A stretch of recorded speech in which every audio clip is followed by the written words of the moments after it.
Greetings, one and all.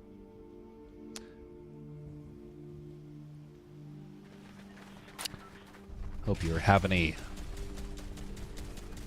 good Sunday.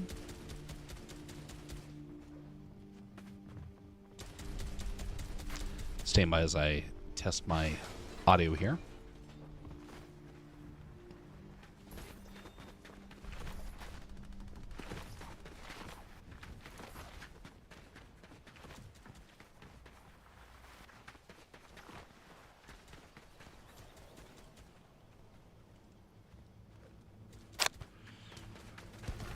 All right.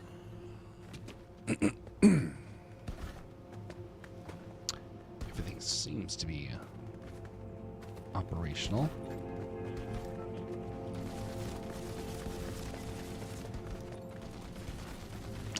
Let's queue up some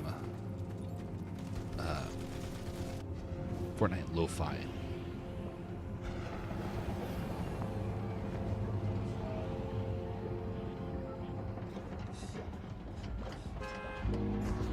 Oh, no, that's an interesting bug. I'm going to have to keep an eye open for that. It worked, but I got to keep an eye open for potential problems in the future.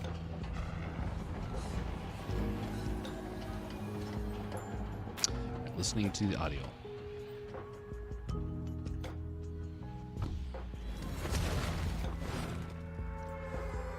Okay, that worked. And last thing to test.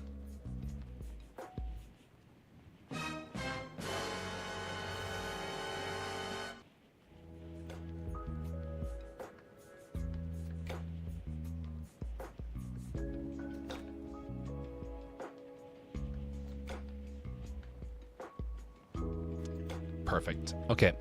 We are all good to go.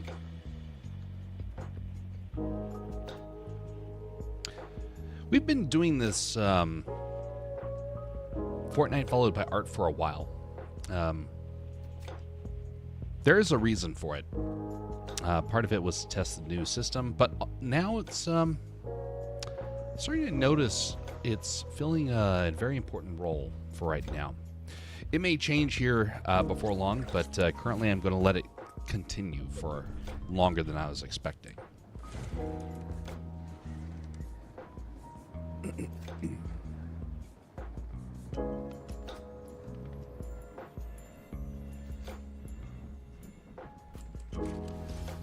Interesting card.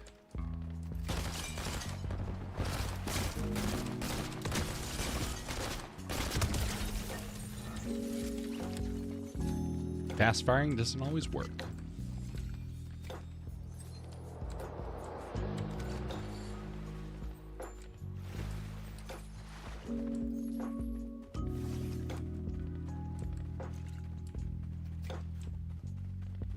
Any health around here? Oh, I think I see health.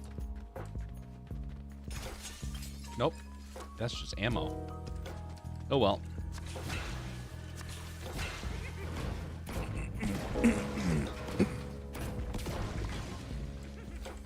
Weather's starting to change up here. Oh, there's the health. Eliminate Snoop Dogg. Well, we'll see if it's possible. Can't destroy this floor. Interesting.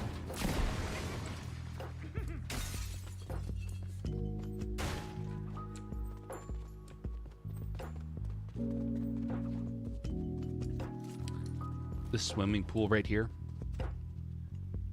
It's kind of a weird pool, but I do miss swimming pools. It's not something you really have a lot of access to up here in Alaska. It's very much a warm weather sort of ordeal. It costs an arm and a leg to go to a pool up here.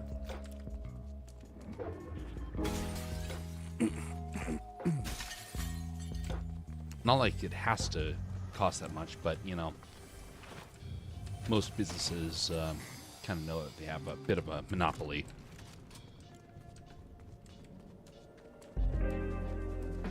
Ooh, better health.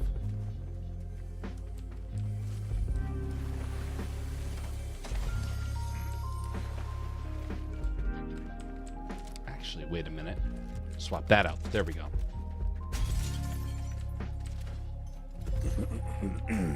Sorry, allergies are starting to pick up here. Wait a minute, he's over here.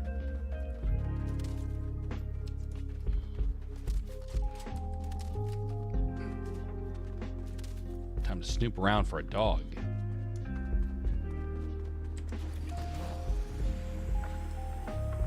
There he is.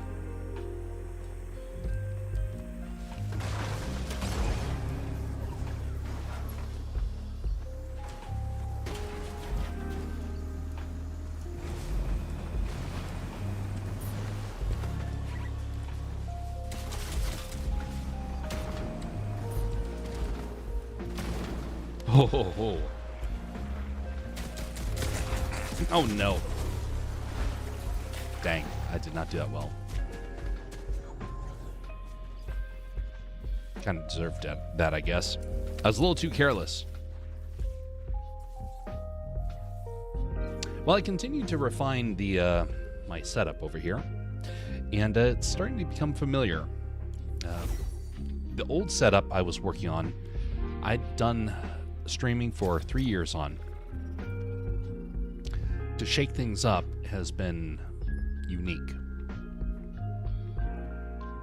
I don't know what the future will hold with this for streaming as a whole, but at least for now, I'm glad that the ease of streaming has gotten better.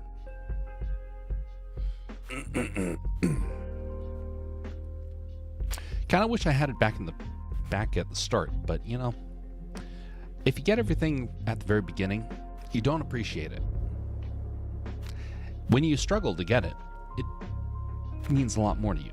Just like how stream radio is operating. It took a lot of work to get that thing working, and I feel confident in it. I now actually have just started making accounts so people have the ability to use it as they want.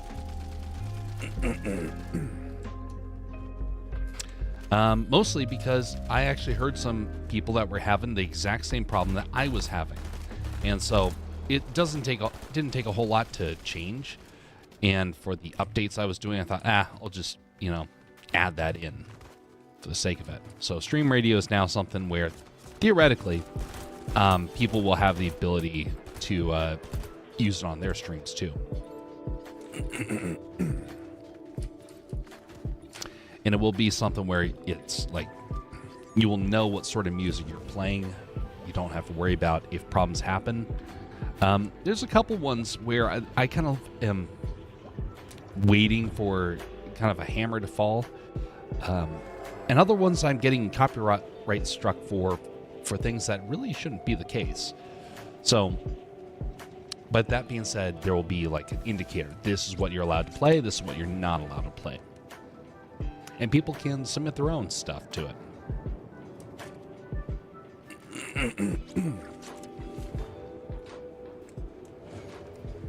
What happens if you land on top of this?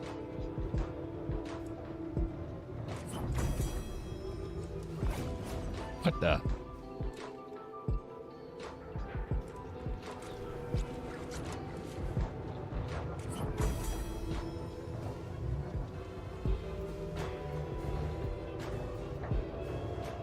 This is the game's way of attaching the player to it as a magnet.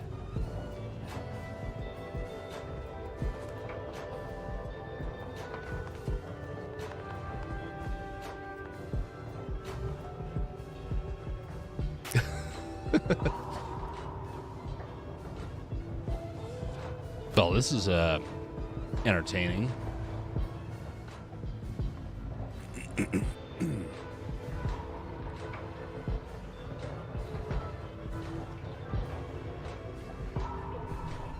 Right, have you left?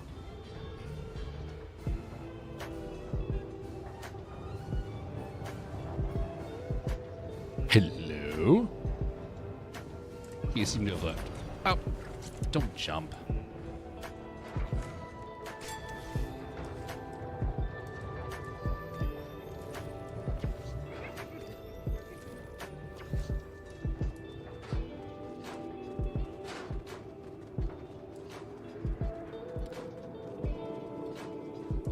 Haven't explored this area very thoroughly.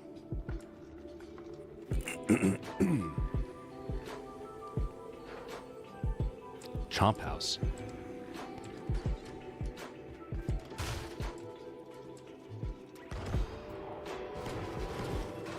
Weird location. Have you noticed how there was a huge push in the mid-2010s that everything was going to be virtual? And a lot of that has started to change. People's desire for virtual has disappeared. VR is fading away. It still exists. It hasn't gone away completely, but I noticed the people pushing for it have gone way down. Yeah, the realization of what a bad kind of ordeal it was is finally come to pass.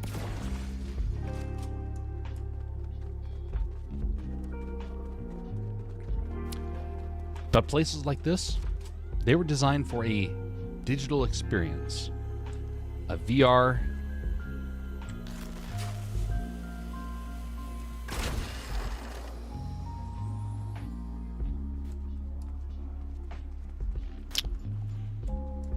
Sophisticated. But anyway, hello.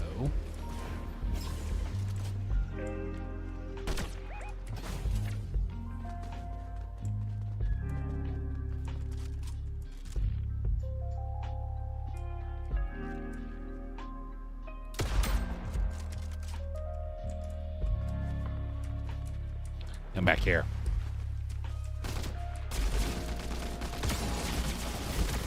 Oh no.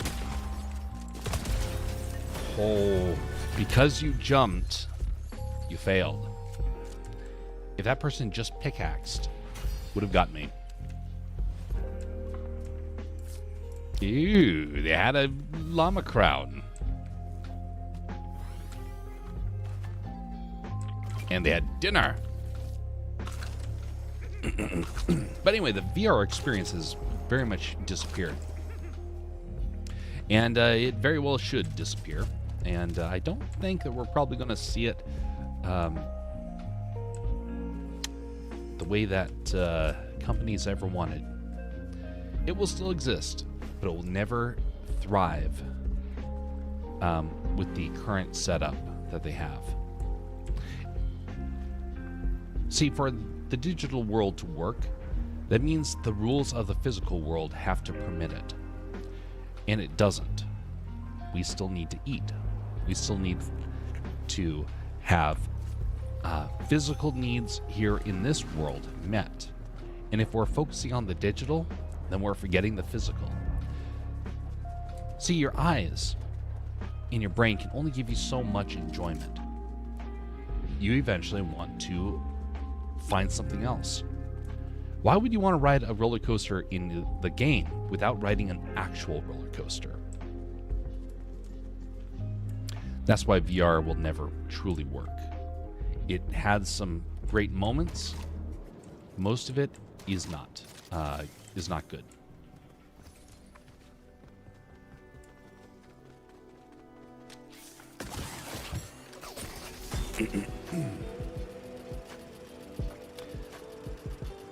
There's a lot of companies that made massive investments into this VR world, and they're not panning out.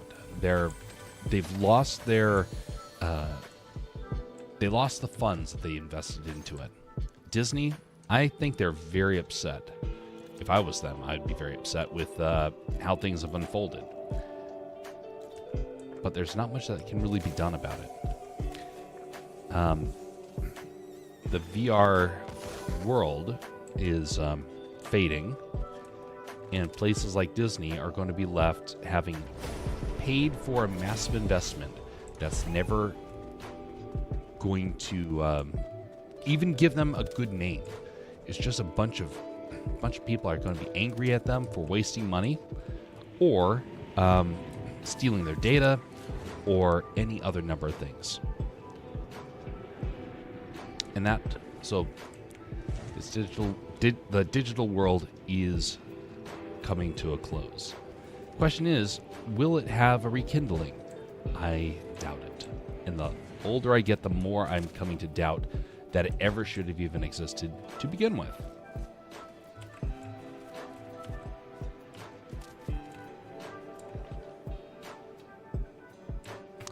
Oh, not a glove.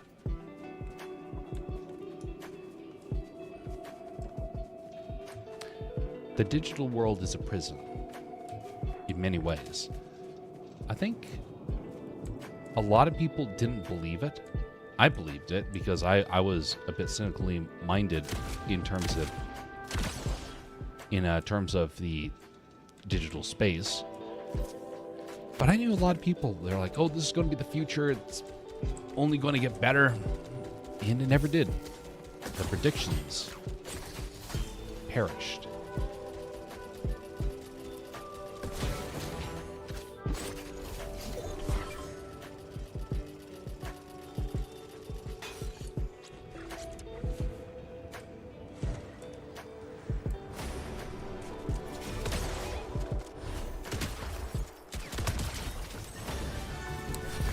Should have watched your back.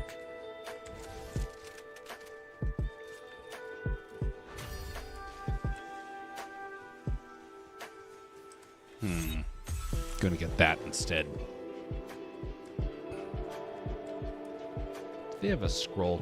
Nope, they did not.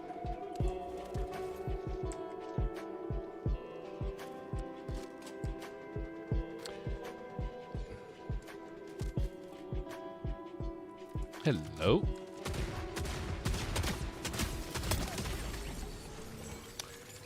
Well, that was probably not the smartest move he could have done.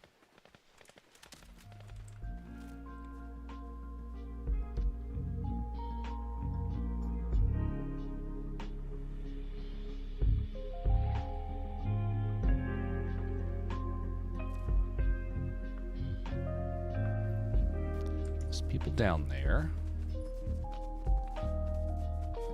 Not really showing themselves. I don't want to go down there unless I have gloves on me. And I don't know where any gloves are.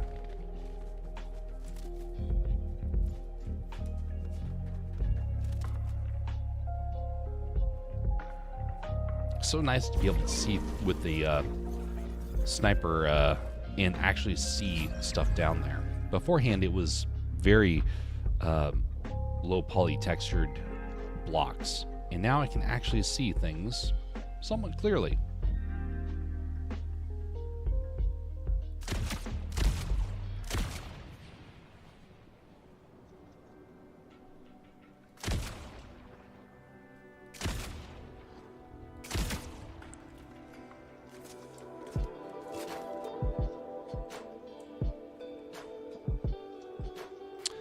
Second time I've seen that guy.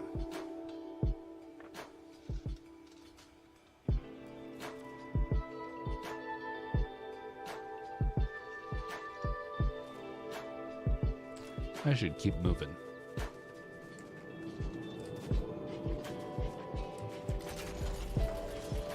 Eight people left.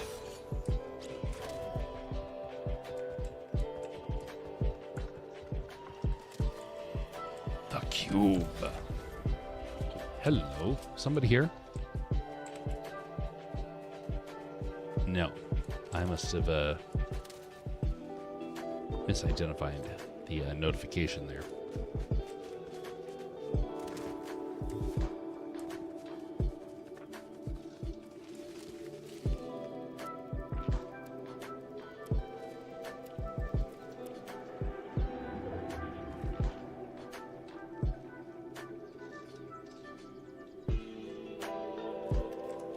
Where are they?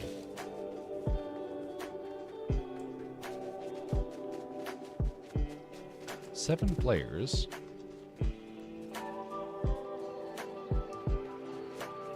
And I'm not able to spot them.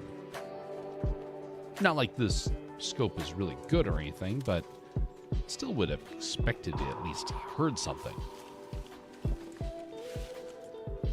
Oh, that's an interesting shape. I guess that is a pretty big area for there to be just 6 players. I know there's just one in this area.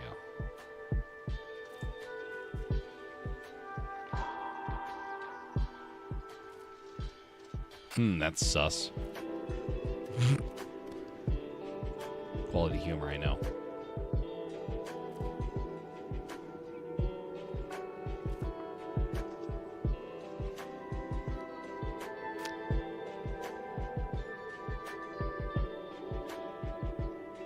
I would have expected that guy would have moved at least by this point.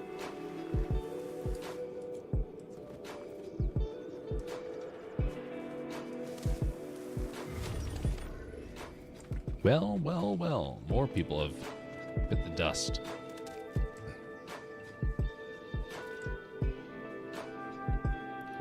Shields, but no gloves.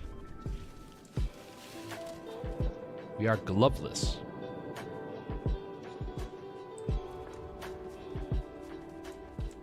Wait a second.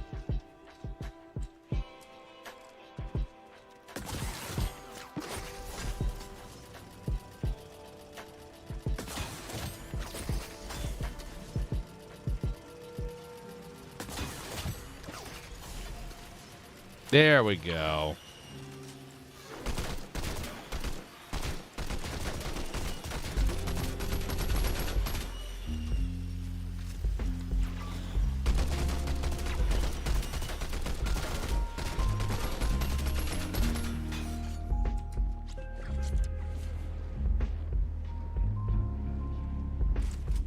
Well, at least we found out where they are. I found out where they are.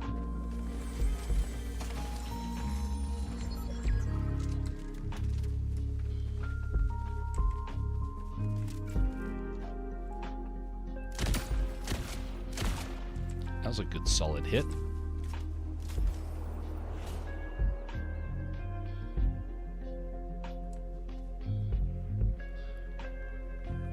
But no gloves.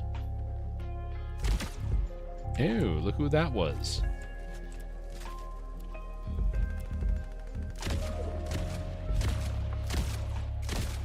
Eliminate Hades.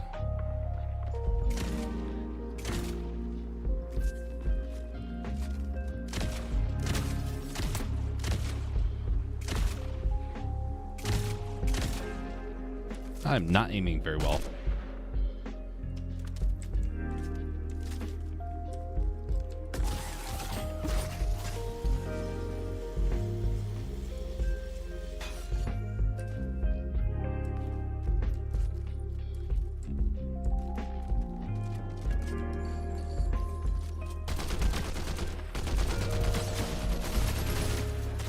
Dang, I chose the wrong weapon.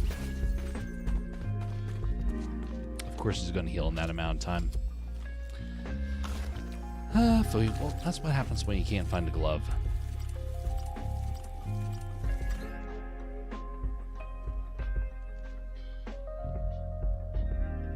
I have noticed a pattern for the streaming. Streaming tends to do best in the latter part of the week and in the fall and winter. Spring is a very bad time for streaming, which is good because typically I am very busy during spring, winter to spring. As such, come next week, come this next week, we're not going to be doing a whole lot. This is kind of like the last time before a little bit of a hiatus. I got to get back to work. Things have been a little lax over the last few days, but there was a big push earlier. So, which is one of the reasons why I was not doing anything. It's not because I'm trying to avoid the streaming. It's that I realize, you know what? Don't have the flexibility to make it happen.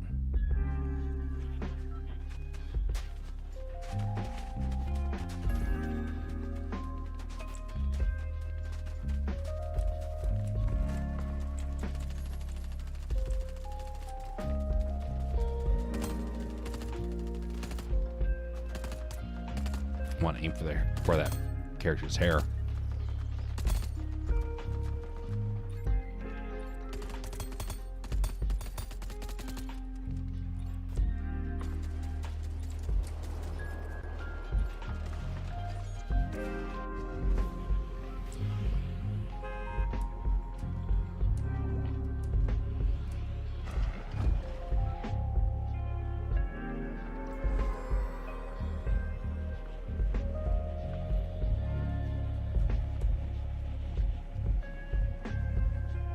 don't think I've been to this spot before.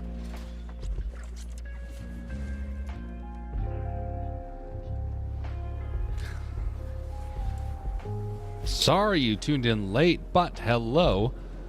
I don't need no apologies. You got your schedule, I got mine. I have absolutely no schedule when it comes to streaming. But it's good to see you, Tato. How are you doing?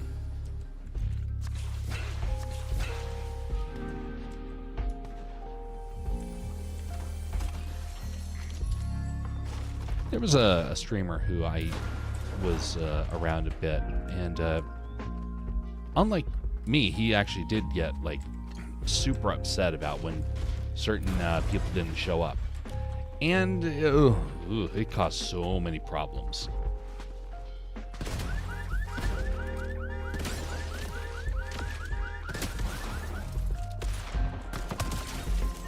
Caused so many problems because he ended up like acting like somehow he deserved something. You don't. If you are streaming it, you know what? People give you their time, and there's nothing that you're owed. And so this guy, he had like this messed up idea that he could demand things and it would happen. And it didn't just go for when people would show up. It went for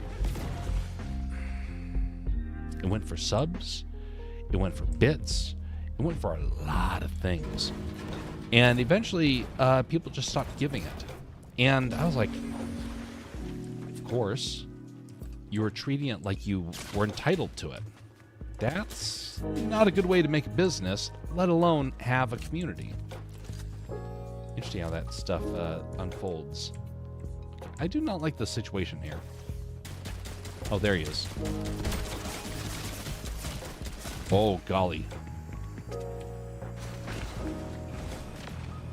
That guy hit me hard. Very hard.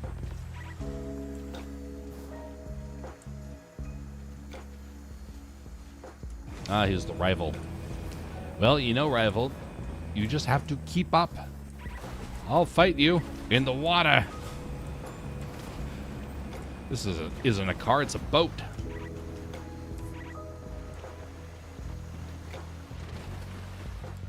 Hey, I got out of it. Oh, I should have thrown the smoke first.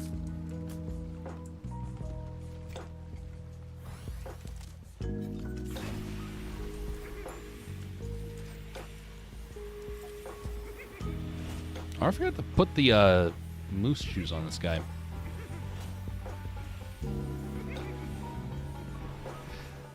Do you play zero build only, or is it? Are you also decent at build?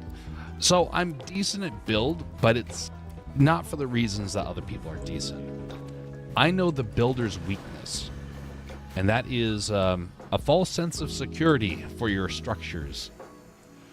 I'm the type of guy that if back when it was like common, I would wait for people to build a structure, then I would throw fire at the base.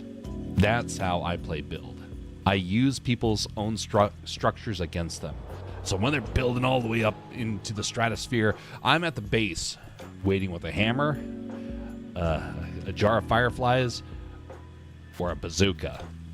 And I was like, okay, are they high enough? Now we're gonna knock it down. Timber! Surprise, surprise. Oh, hello.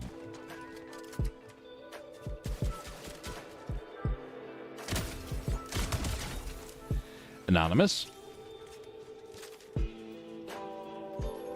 What about yourself, Tato? What do you tend to prefer?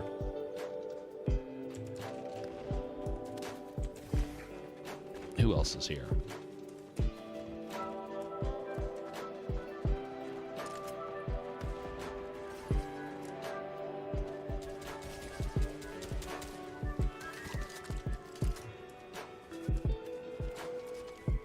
Oh, it's the guy from earlier.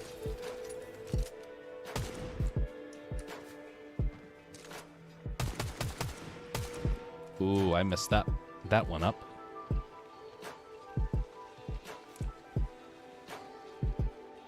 Where are you gonna go? I better get behind a wall.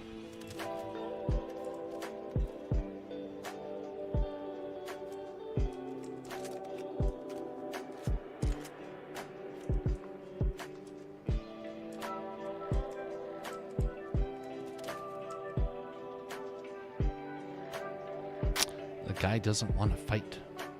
I don't blame him, although I don't have gloves, so it's not like he's in any danger. Oh, hello.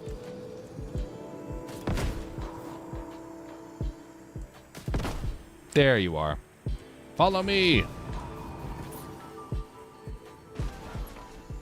Usually play build, I'm pretty good at zero build. I got champion in zero build rank. Ah, dandy. A lot of people do like the zero build. I've seen some real pros at it, but I could never get the hang of the fast building. It's just something so weird about being able to just instantly have a wall there.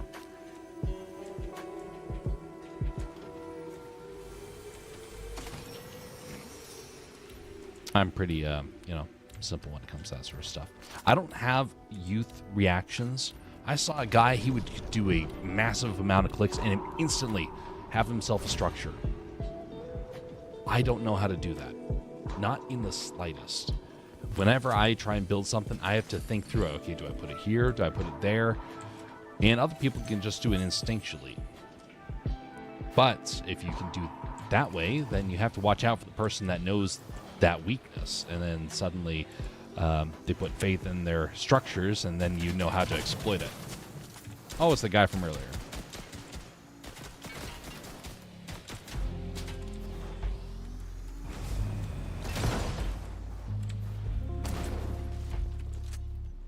Did he fall to his doom? How they got rid of that feature.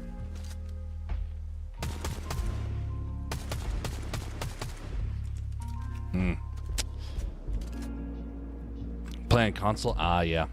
Console players tend to favor that, favor the build.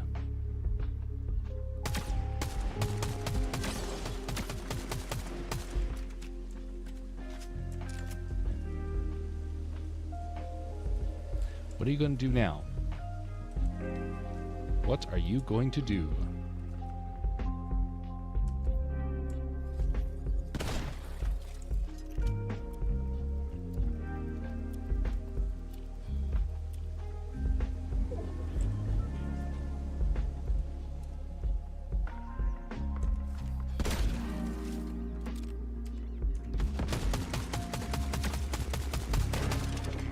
Oh no, not the tree.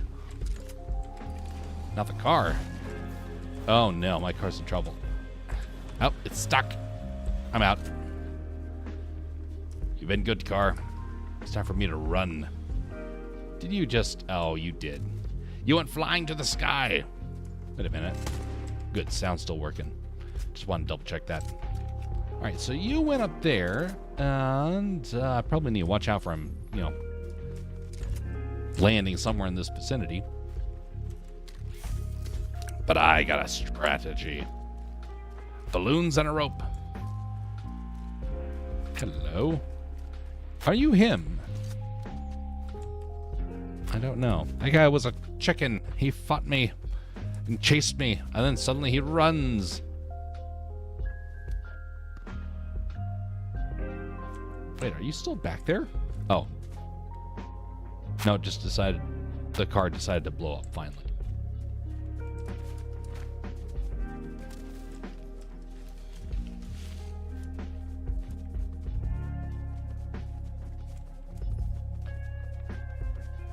Where's the gloves?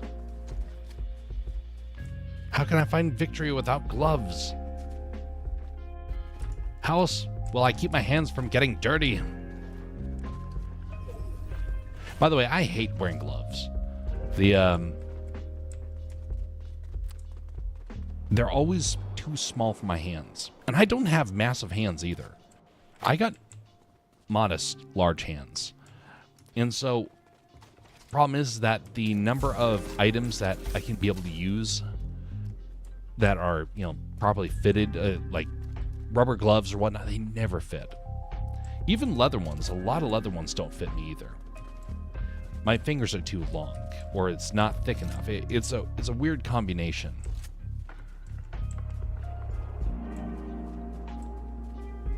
Gloves, where are you, gloves?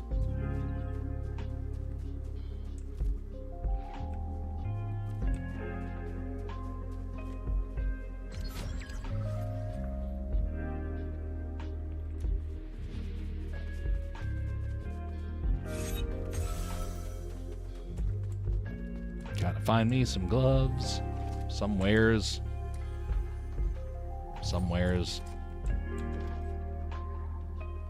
Why did I open up that door? No, I meant to come down here. What the heck is that? Uh-oh. Oh, it's you!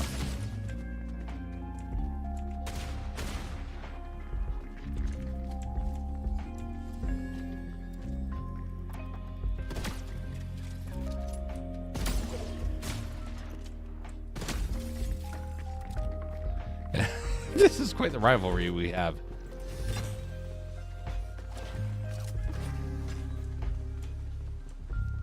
This is a legit rivalry in this game.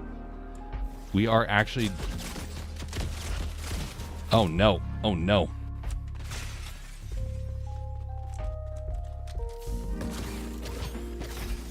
He got some, I get some. This is very challenging.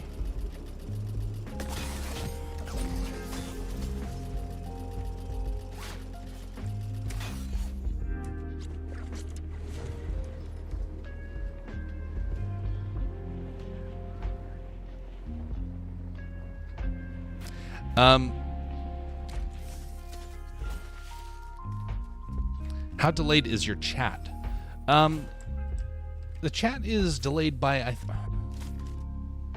it should be like technically 10 seconds, but it's assuming I see it immediately. Are you kidding?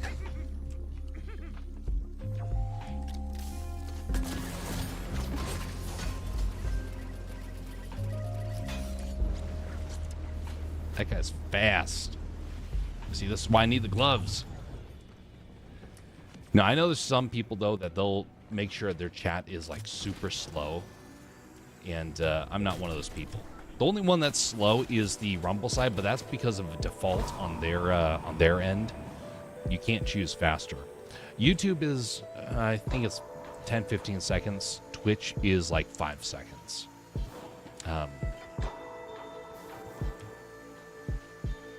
Kind of an interesting setup, honestly. Hi, he's still here. Wow. Most impressive.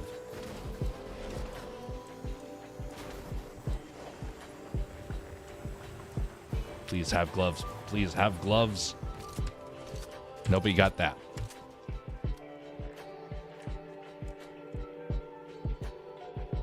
I need health.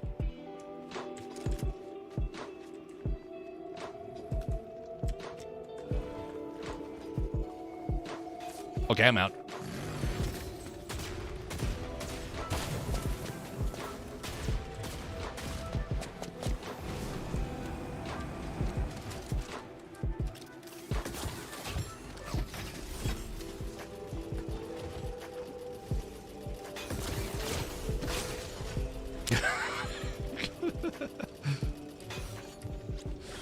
Good luck, buddy, trying to catch me. Good luck. Yeah.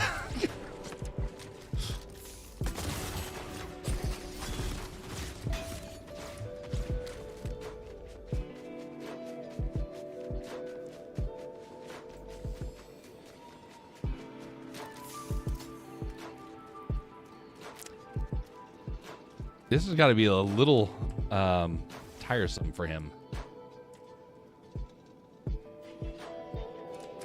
Oh, there he is.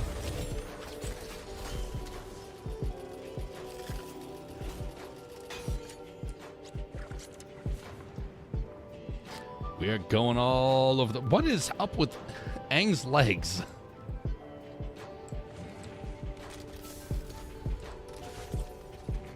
All right, come over here. Safe and sound. Oh, ouch. That was not safe and sound.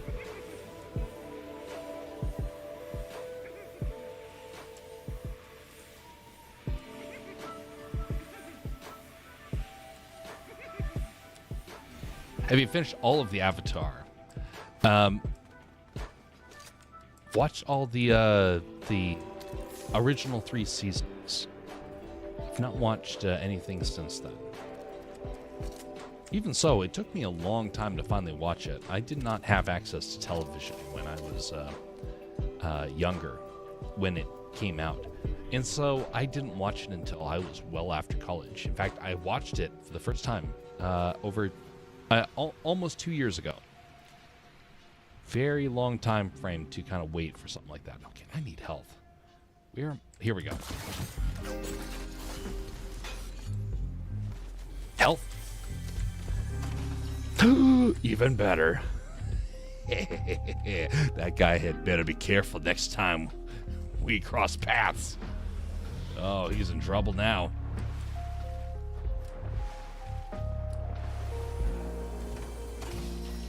He is in big, big trouble.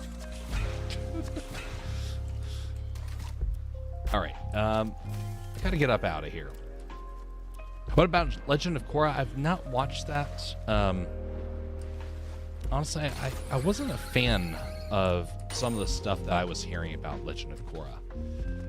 There's people, they find it interesting. There's people that really, really like it. I don't.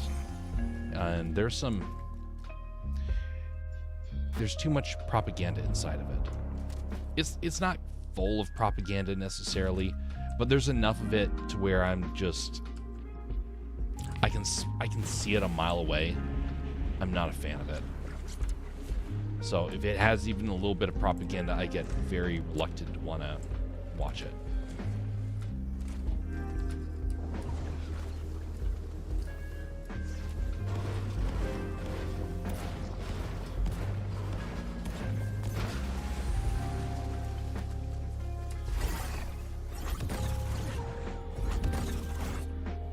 Okay, gotta recharge these gloves and go into the end game here. I got the health, but at a little bit of a cost. I am gonna guess it is gonna be the guy that's been chasing me that I'm gonna be fighting. I find it hard to imagine that it will be someone else.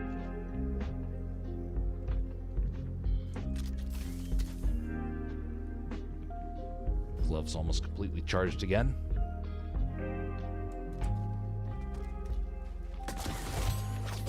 Time to announce myself to this icy world. First, oh, the same guy as earlier. Surprise, surprise. Who would have guessed? Is that you? Nope, that's not. Oh, ouch, that hurt. Oh, that hurt way much.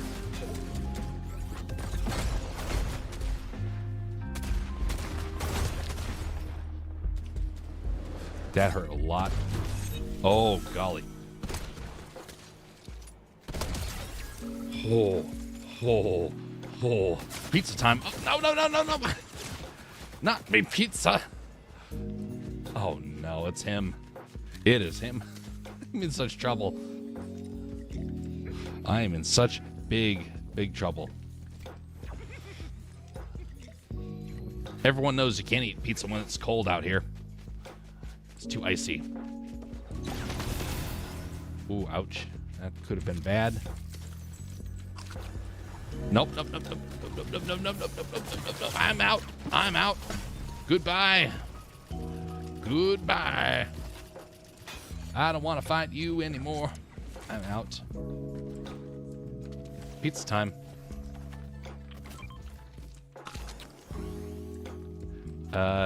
Take some pizza. Nope. Wrong button.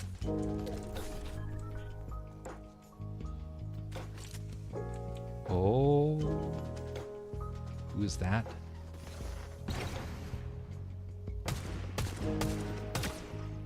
The guy from earlier is down, I think. Or is that him? Oh, that's him.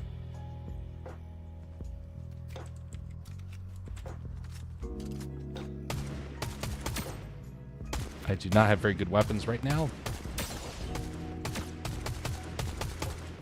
Okay, I don't want to shoot too much because I'm going to announce myself to the other guy, and I don't really want to fight him.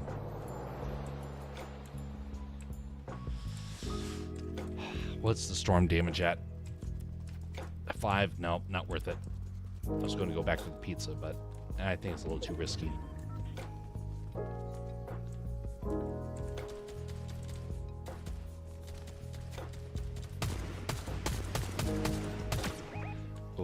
Nice shot. Not great. Oh, you're gonna have to move, buddy. Oh, you're having to move. Oh, you're trapped. Oh, you got gloves. Aren't you special? Soon we'll have a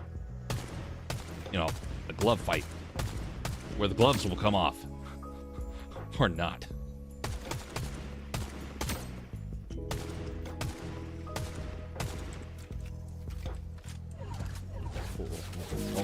Oh. Oh no. Oh no. Oh no.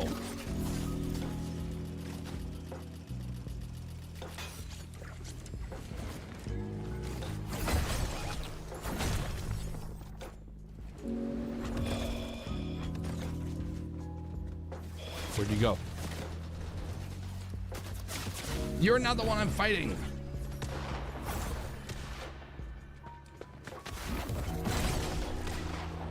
Oh. Nabbit. Ah. You lost the shotgun? Yeah, I lost a lot of stuff. Oh, that was unfortunate. See, that's why you need the gloves early on. Then you can deal with the yahoos. That was actually pretty close, all things considered. Just don't shoot. Yeah, I did not listen to that one. That's the problem when the text is like over here versus being like you're right up there in the corner. If I had the way to do that, honestly, it would be best. But I don't need a third monitor. 2 monitors is enough for me. Not really. I would love to have a third monitor, but I don't have the... I almost did have it set up, and I found out the monitor I got was busted, and that's what you get for getting a near-free monitor. So I gotta wait a while until I get myself another monitor for chat, which it's been enough years. I kind of probably need to do that. A nice vertical monitor right there.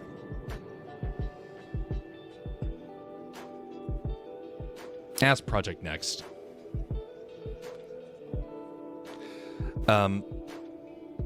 So let me expand a little bit more about The Legend of Korra, because this is an interesting thing. Do you turn on tips? Do you not turn on tips? Tips as in donations? Yeah, that doesn't work on YouTube. You have to have 500 people subscribe to make that happen. If that's what you're referring to.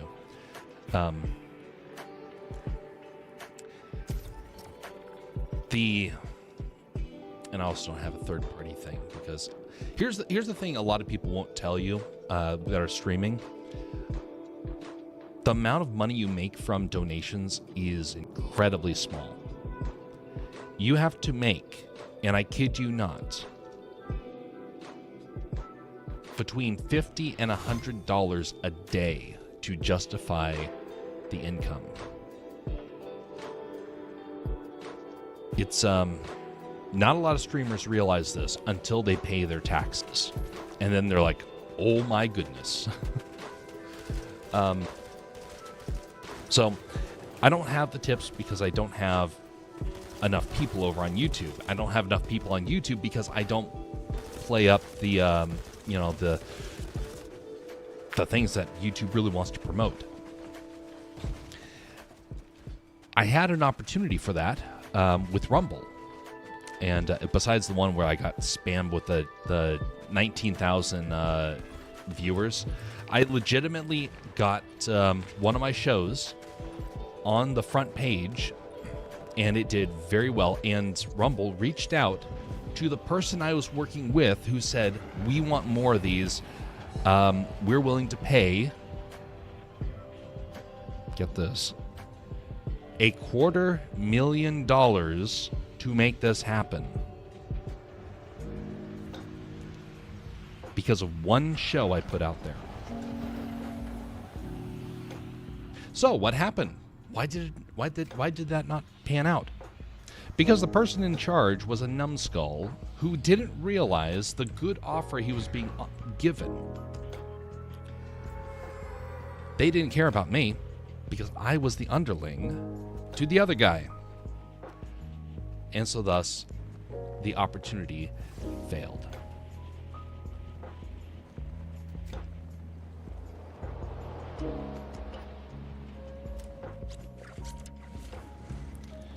It was some short. It was going to be a series of short videos, and the first one took about 20 hours to make, and Brumble's like, "This is like what we need. We need this stuff on our platform," and the guy turned it down. But anyway, that would have been a legitimate business, and it's not a whole lot when you think about it. $250,000 is not as much as you think, because then that has to go to wages of everybody involved. That being said, we would have come away with about minimum wage, split among the team. So thus, that whole thing didn't pan out. The guy wanted millions. He didn't want $250,000 split among a bunch of people. And so thus, that whole ordeal failed. But that was the closest I had to actually being able to make a living doing this sort of stuff. Do you know how good you are at 3D art? I'm mediocre. I know that much. Some people have seen some of the stuff I'm making, and it can get good, but it takes me so long to do it compared to other people. And honestly, it kind of got discouraging with the number of times people are like, just use AI to do it.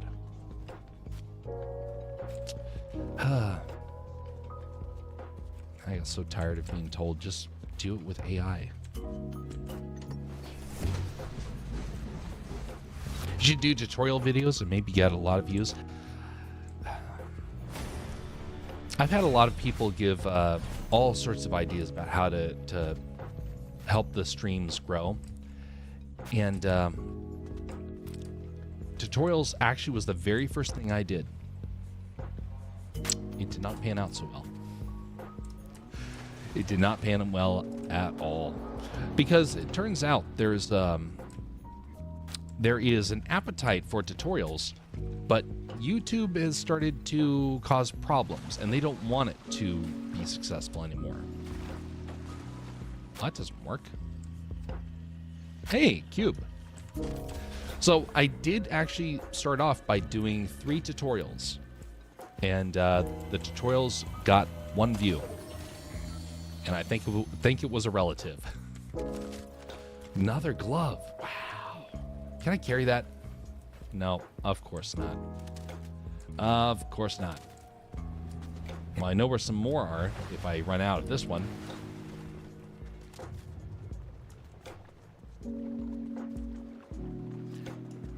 Come out, big sleeps. But yeah, no, I did give it a try. Honestly, if I really wanted the streams to... Oh, another glove. Wow. If I really wanted the streams to succeed, I would do something completely different. And, but then all the problems I've encountered I would be a bit of a hypocrite at the same time. So I don't know what to do, honestly. I'm very cautious.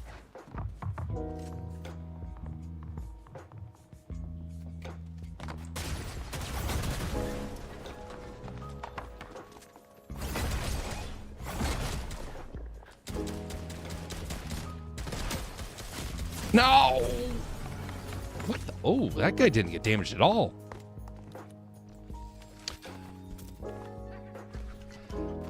I'm pretty decent at editing my second YouTube channel. Got a short that got 50,000 views. Pretty impressive. There's another thing that thwarts me, and that is personality.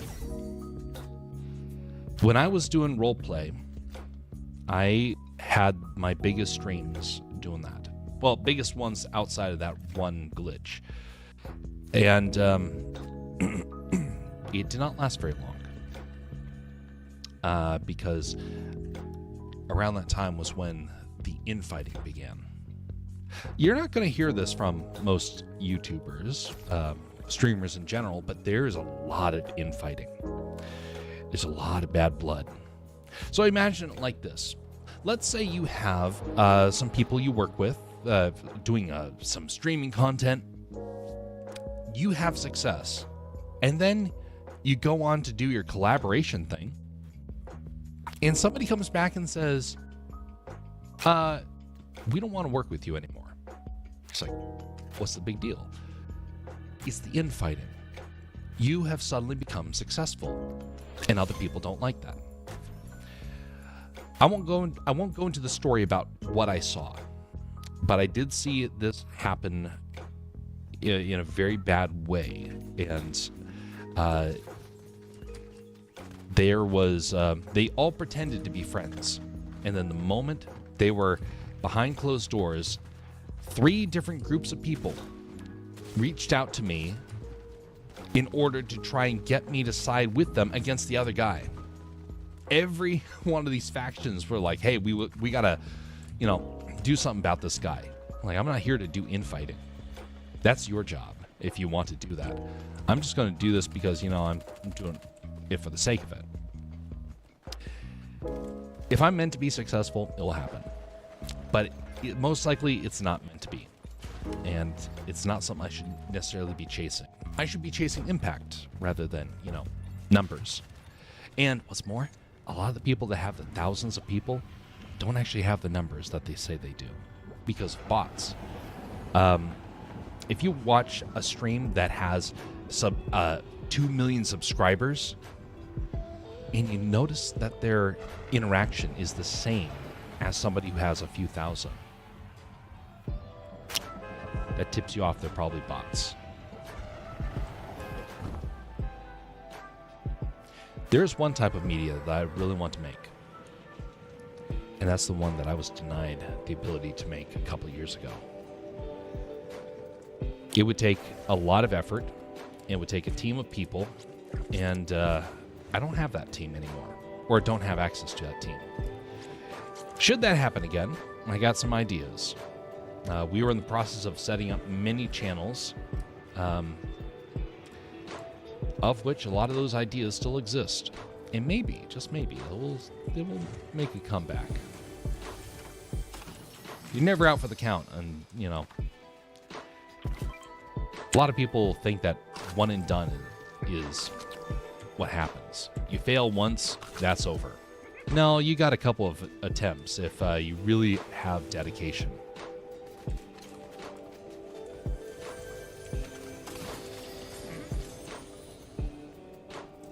But be careful of those who are doing the infighting. That's the one thing I'll say. The whole reason why I kind of brought that up. Beware of those who start doing infighting. Run away from them, because they will cause you immense grief.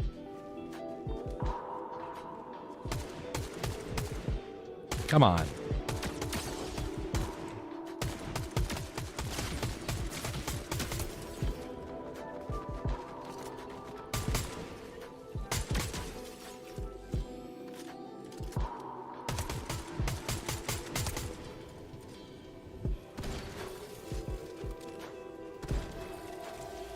Ooh, that guy flies away.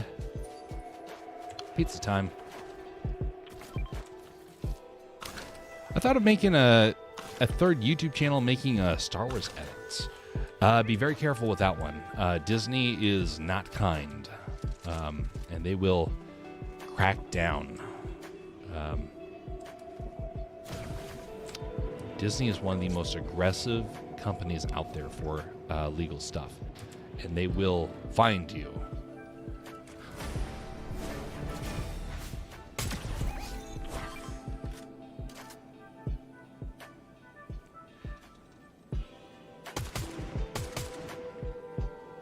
What I really want to do is things of I really want to make some of my own stories a reality, of which you can read one of them, like I mentioned beforehand, on the website.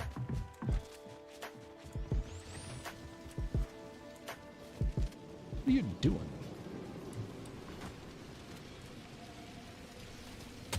Oh, no.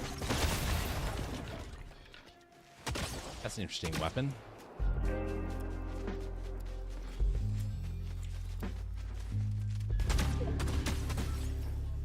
Come back, you bunny suit character.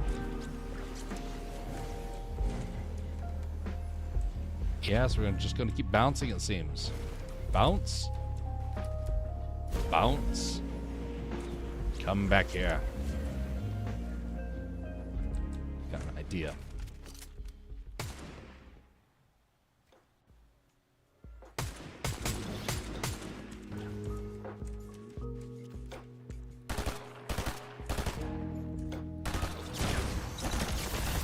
Dang, that hurt. Whoa, whoa, whoa, whoa, whoa, whoa, whoa, whoa. Phone storage would be horrendous. Oh, if you're doing it on your phone, that makes it even more tough. This channel I made, I would post my Legos. I got 130 subs, but I lost motivation. That's understandable. It saps you. If you enjoy something, be very careful of trying to make a business out of it. It's probably going to sap your joy of it. Now, some people are able to do it, no problem. I'm one of those people. But you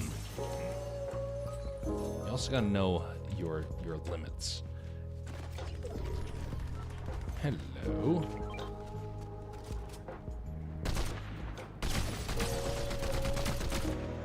Ouch.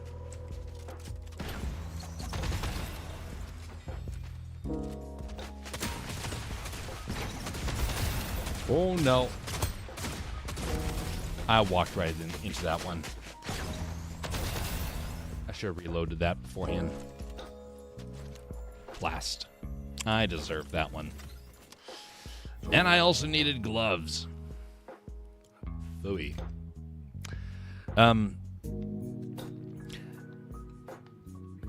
Here's the other thing. By having a channel doesn't necessarily mean that you need to grow. And I'm going to contradict a lot of people out there right now. A lot of people are making channels so they can get famous. I'm making a channel to make an impact. And so people that are famous, they'll tend to want to have like the largest amount of followers that they can.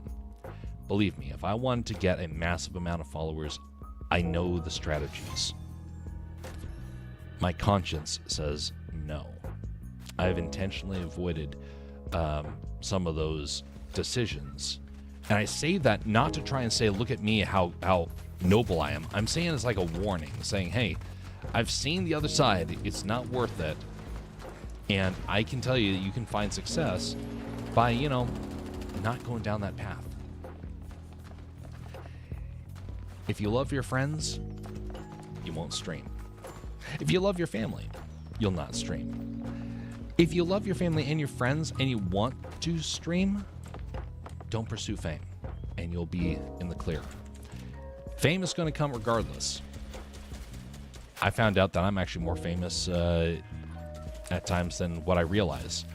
It hasn't really affected me because it's kind of small by comparison to what other people have. But it's a dangerous slope. Tread it carefully. Tread it very carefully. The younger you are when you get famous, the worse it is. The older you get, you've already lived life. You kind of have the background, so it doesn't impact you in the same way. It impacts you differently, but it still impacts you. I think of that one parable in the Bible.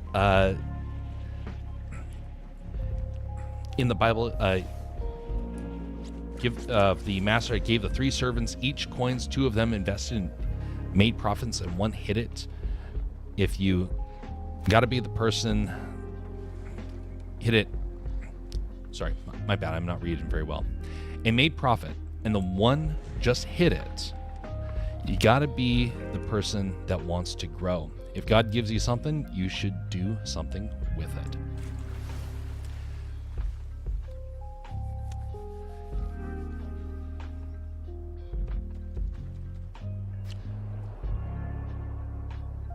I'm going to show you something here.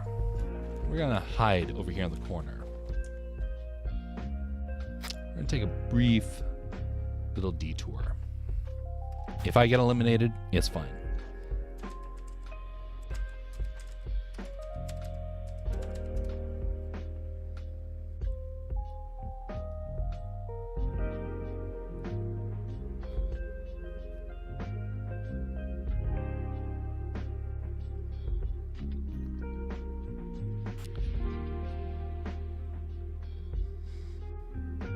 This is my coin. It's a one that doesn't really make a whole lot of an impact, but it's still the one that I have. It's a passion project. There's a lot of stuff that's in the works, of which there's not a ton right here just yet that exists, but there is a little bit, of which you can find stuff like this. I'm going to be upgrading this page in the future. There's a lot of various projects that are in the works, of which the number of squares here is going to probably double by the end of the year. That's my hope. A lot of really neat small projects with big potential. Hey, greetings there, West. Too much potato juice. Otherwise, I'd join you. Just plain sauce. Indeed, no worries. Good to see you all the same. When I say that I know the secret to finding success in the streaming world, this is what it's not, not making something. That's the challenge. The way you find success in the streaming world is you have to cut someone else down. For a channel to succeed, you have to find a bigger channel, befriend them, and steal their audience. I saw it happen firsthand. I saw the infighting. I heard the moral compromises that had to happen. You can make it happen. You can definitely do a good job with it. There's a very, very dark side that not a lot of people know about. And I've known some people who have tread that path and they regret it deeply. I don't have a problem treading that path because I've already been there. What I fear is who will be harmed in the making of it. Who will have to be cut down to find the success. Not saying you have to cut someone down, but if you really, really want to find success, that's how you do it. You have to cut someone else down. So that's a little bit of a background into how the streaming world works. And that goes for gaming, that goes for news, goes for everything. Oh no.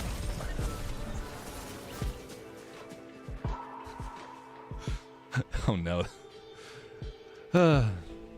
Oof.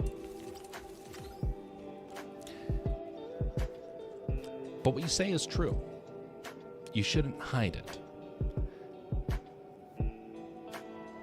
The goal is trying to find how's an honorable way to use it.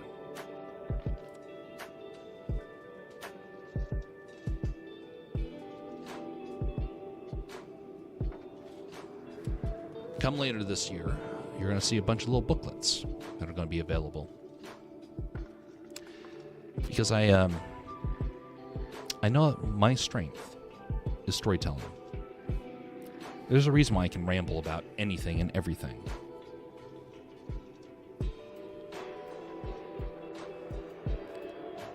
If it happens, it'll happen.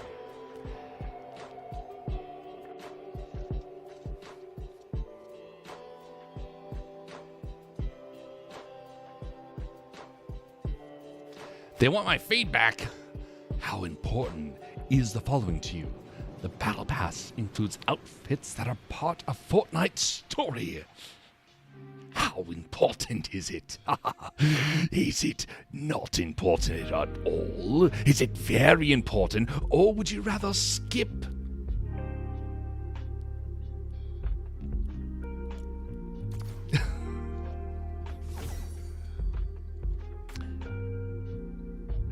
I had a moment when I had a roleplay server reach out to me. This was just when I was at that tipping point of where I had to make the decision which path to make. They came along and said, we want to have you join this roleplay server, and it had some big dogs in it. And I didn't. And the reason why was because of profanity. It was a very profane server. I'm trying to make family-friendly content. And when I saw that it was profanity, I was like, ugh, I'm not going to be able to do that. Imagine having the censor button and pressing it constantly.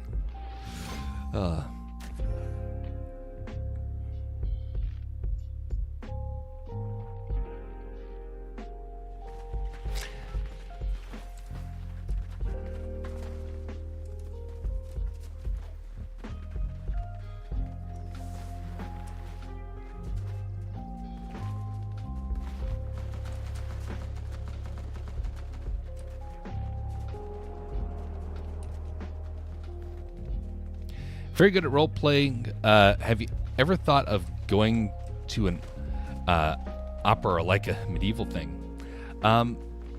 So fun fact, I actually have done some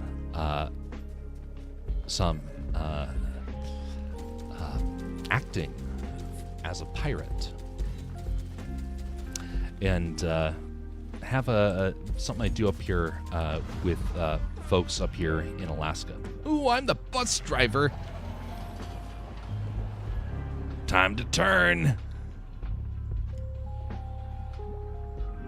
Hope you all like this side of the map.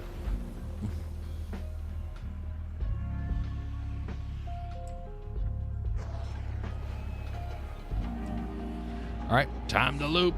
180 degrees. But it's a lot of fun to try and do that.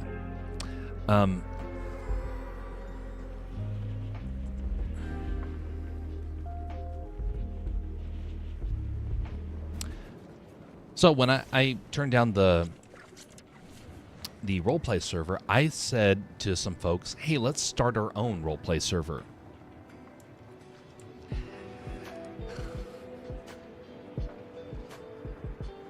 I've had so many projects that I've worked on, so many projects that don't pan out. One of them was the roleplay server. We were in the process of trying to figure it out, and we had like a storyline that was going to be followed. There was a lot of cool things we're going to do with it, and people said nope. They didn't want that. They wanted the fame, and to do like legit acting was not going to get them famous, or at least they thought that. So they jumped ship on it, and so that never came to pass. But we got this close to it, and we actually started the whole process. It was like a Discord server. No, actually, it was going to be an actual legit server that we paid for, and made an entire YouTube channel about it. So it'd be like following the different adventures of the characters. And it was going to be period based, and we had up to 4 people already signed up, of which it ended up being just me after it's all said and done. And it was going to be pretty epic. A pretty epic concept. To the point where we had people reaching out to the other YouTubers I was working with and saying, this is like what we've been asking for so long. And the moment they heard that was when they're like, no, we don't want that. Remember what I said about fame at someone else's expense? Well, when the guy that I was working for found out about it, he really started pushing back. He's like, you shouldn't be doing this. Why? It doesn't affect you. This is what people have been asking for. This benefits you. It's like, no, don't want it. You can only do what people kind of permit you to do in many ways. We are in an age where the people that want to be The people that want to be leaders are many. Those that want to be workers are very few, including things of just being a role player. What could have happened? The plan was to do about 2 or 3 videos a day, each from people's different perspectives. And it was going to be something else. But you know what? It also could have gone really bad really fast. So maybe that was for the best.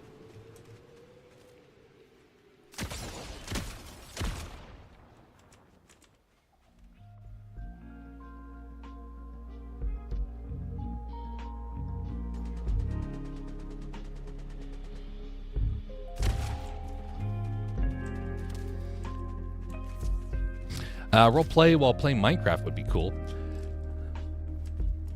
I've heard of people that have made that work. Again, it requires a lot of people that are willing to stay in character. Oh no.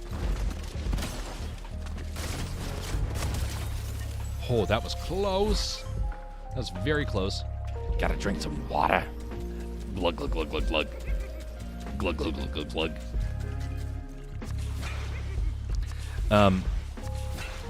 How many role-playing, while playing characters have you played? Role-playing with characters. So, I've done a couple of characters, of which the primary one has been Milo. The Adventures of Milo. He was a Western sort of figure. He was a moral fella, a civil man living among very uncivil men. And that was my most popular one. That's the one that actually got me the roleplay request. But there's a couple other ones that I've done before. There's a pirate, which I cannot do because my voice gets too loud for it, and I'm in an apartment where it's really hard.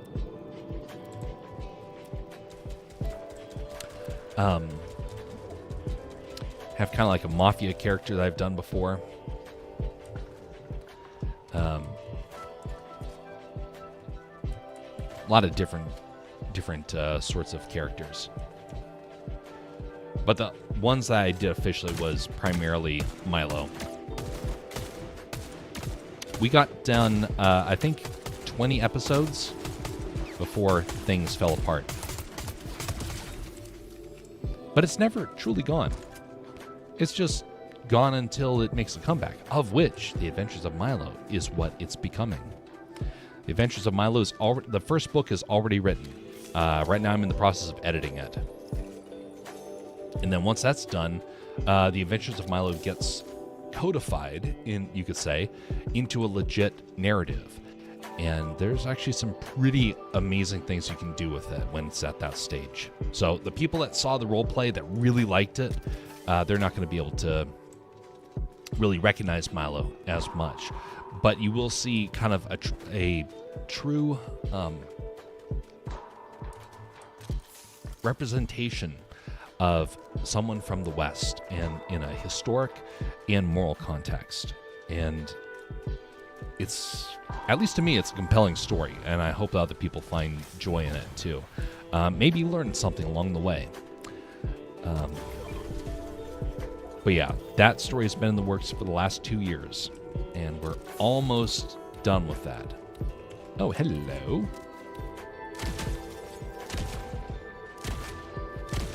Oh, you got gloves. Bring those gloves back.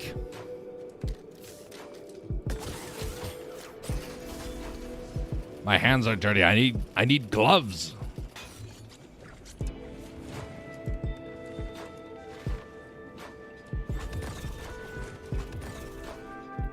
Don't run. You know you want to give me your gloves.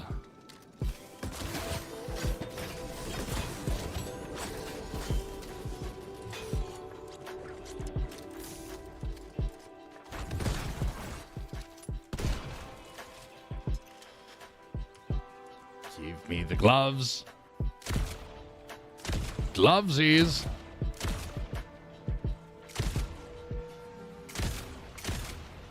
Come on. Ugh, he's fast. and he's wasting the gloves.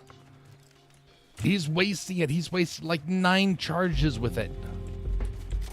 How sad is you don't deserve the gloves at this point. Look how wasteful you've been.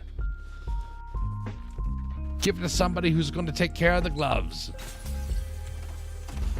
That's unfortunate.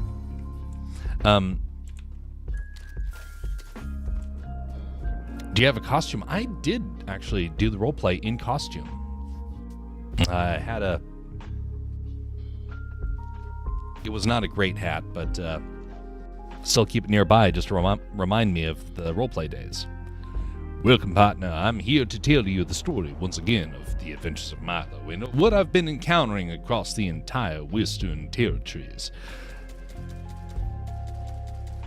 Have a kind of a leather vest, things like that.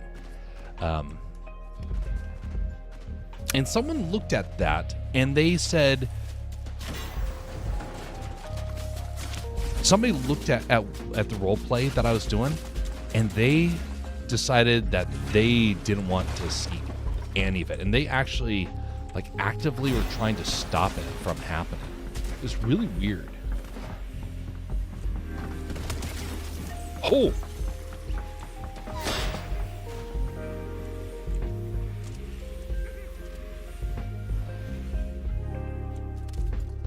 Well, now that was really close.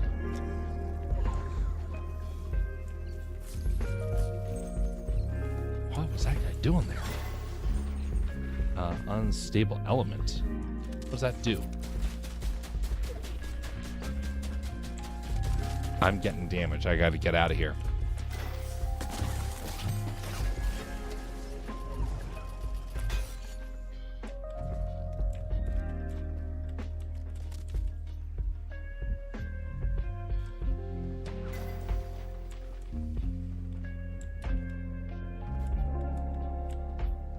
Go. See some extra help down there.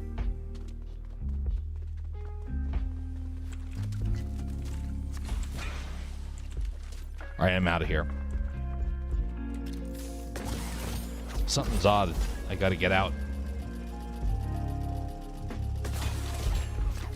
Come over here where it's nice and safe.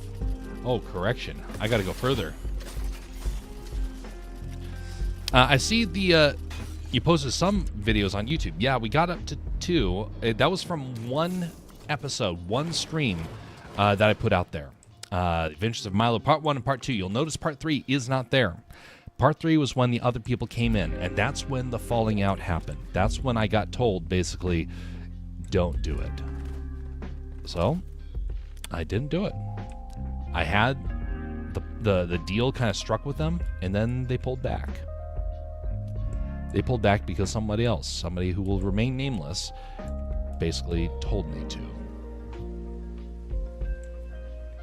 But it was funny, at least the 2 episodes that came out.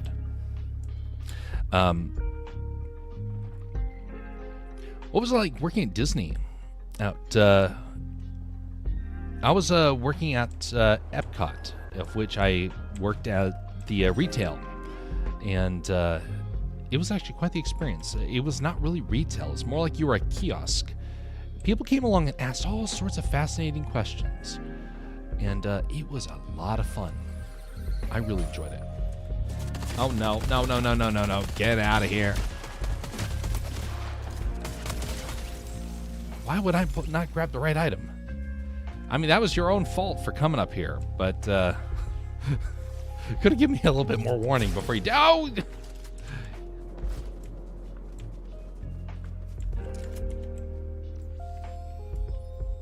Well, gloves, my precious, says Kegel. Yes, indeed. I thought of taking a drama class at high school. Be very, very, very, very, very, very careful of drama classes. I am not exaggerating. It is just as bad as a lot of streaming stuff.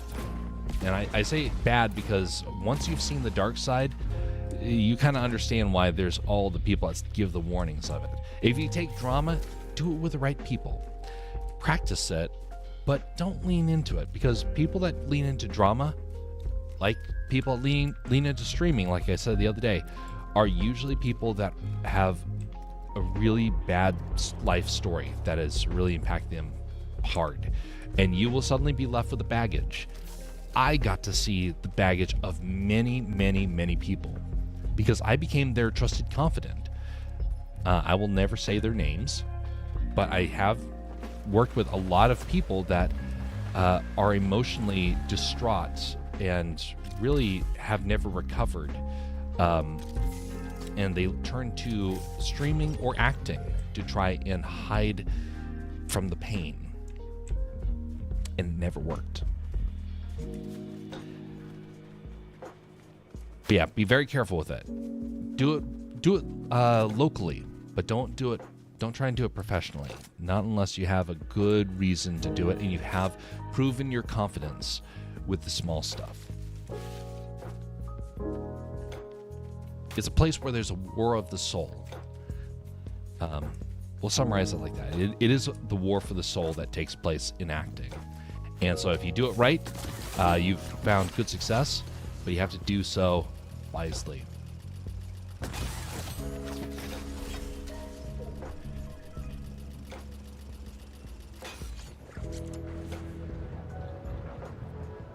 I need the gloves. Where are the gloves?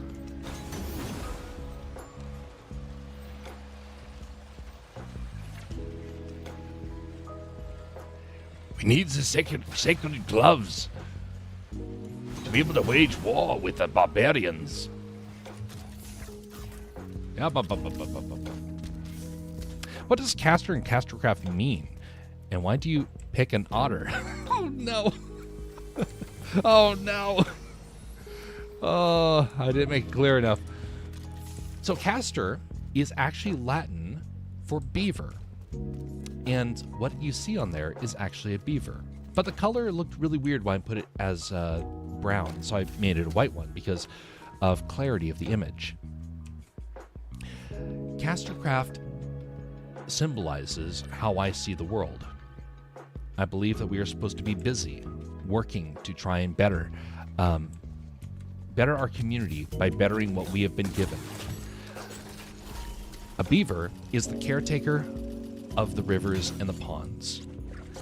He is not a powerful creature. He's not a commanding force. No one runs in fear of a beaver, but they run to the beaver out of a need for safety. When there is a fire, the beaver pond protects the forest. It protects the animals. During winter, the beaver lodge protects animals from the dangers of winter and allows them to rebound come spring. The animals of the forest find food and water in the environment. Oh no. Oh, is that gloves? Yes, it's gloves. Precious. Oh no.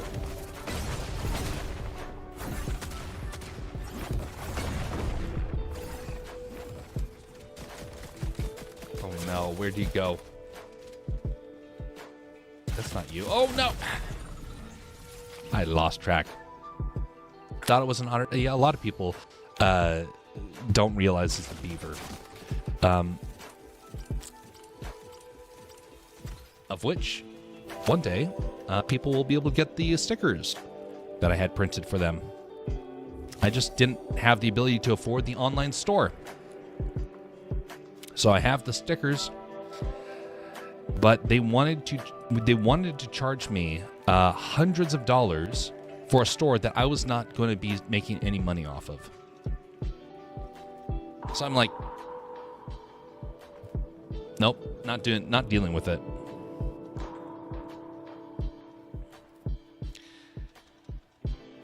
That's the other thing they don't tell you in the streaming world. That there's going to be a lot of companies that are going to try and scam you for merchandise.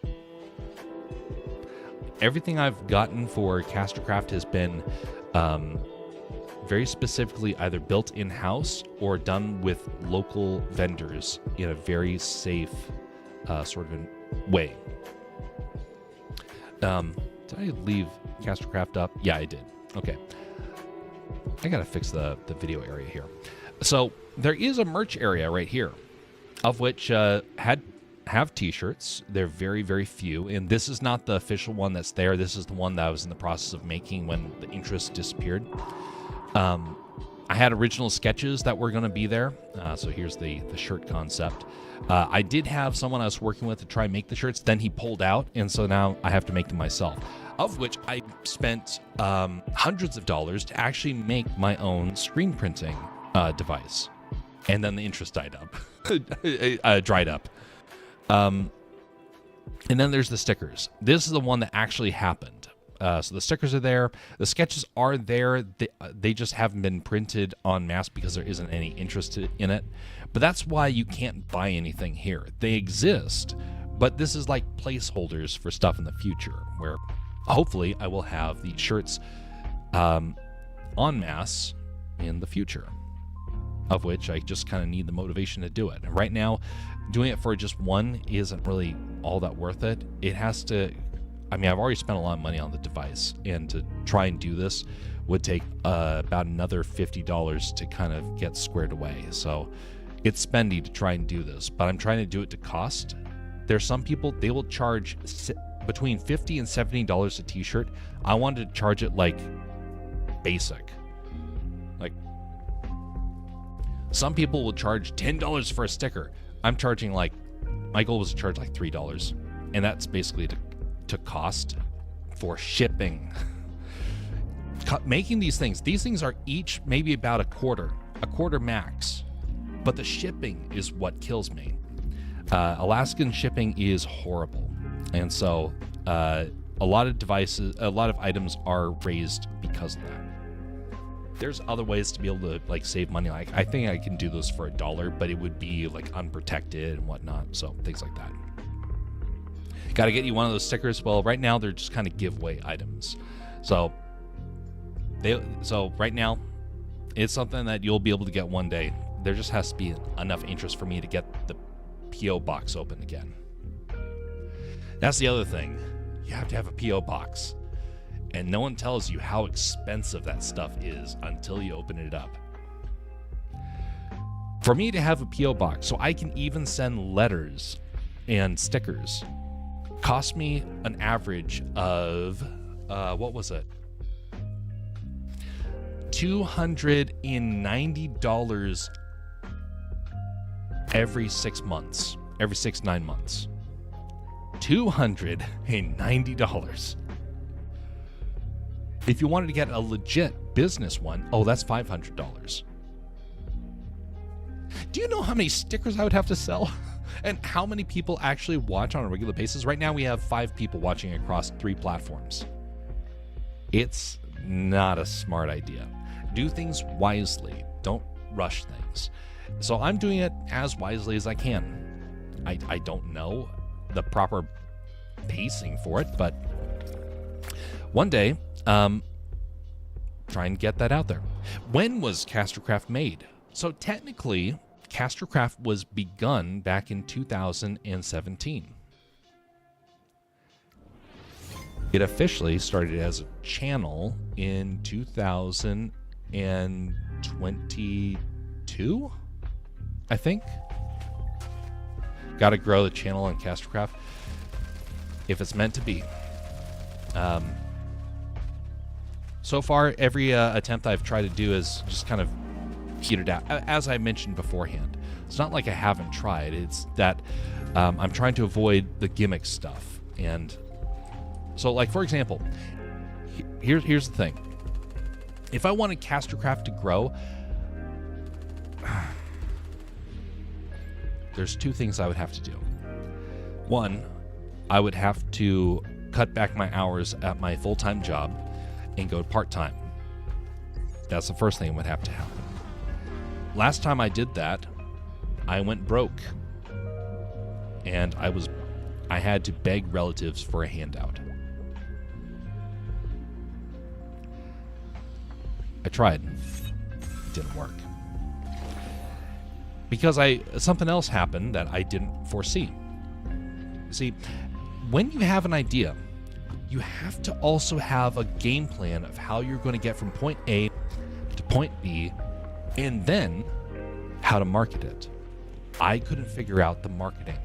And the person that could help me with the marketing didn't want to help out until they saw a certain amount of products there. That's why this booklet exists, to try and help build that. I have a couple other booklets that are going to be coming out this year. That one was the test one to see how plausible it was. There's one fail-safe. I will say this. I've had a gut feeling for a long time that I know what I need to make to start finding success. I think. The problem is that I don't know how to make it. Of which I won't even mention what it is yet. Oh, gloves, yeah. But it's kind of like this, actually. For me to find success in this game, I have to have gloves because it fits my personality, it fits my strategy, and I'm familiar with it. There's an item that I have an idea of making, and I don't know how to do it wisely yet, but I feel like it's the business equivalent of gloves.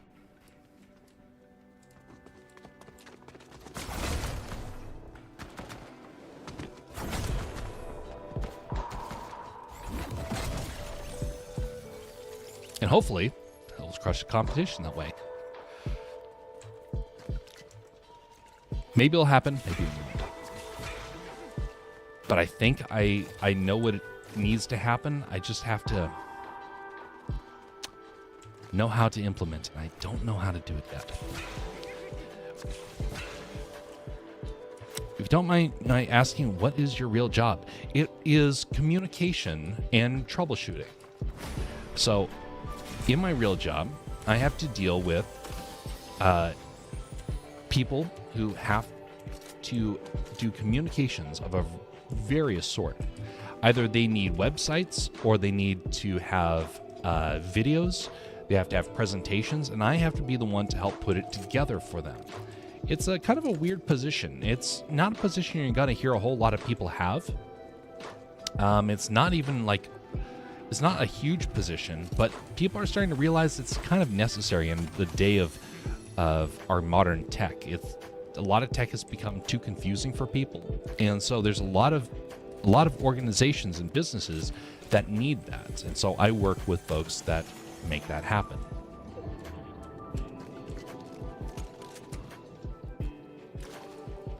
By the way, you're not going to hear a lot of people in the streaming world say about what they actually do for a living because of the harassment that takes place. I don't like that sort of concept. I'm like, the moment you try and live a double life, problems start to occur. And so for me, I'm very open about that sort of stuff.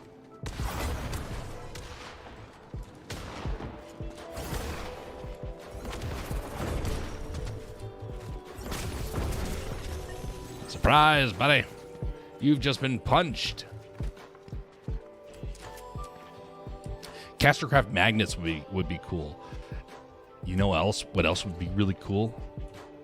Castercraft pins. And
Testing 1, 2, 3. There we go.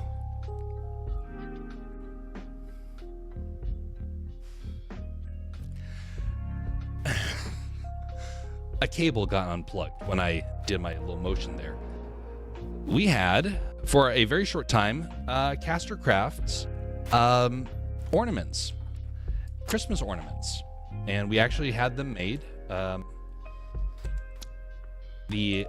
They were custom painted, and yeah, it was kind of a short-lived thing, but you know, it was being done.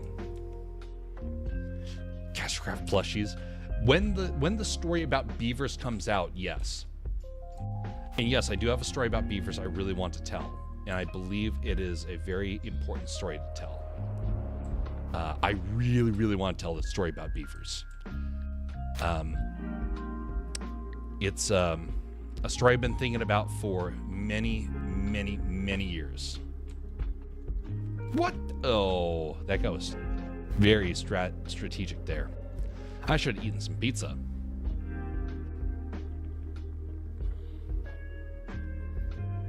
I'm going to do one more round, then I'll switch over to the art and animation.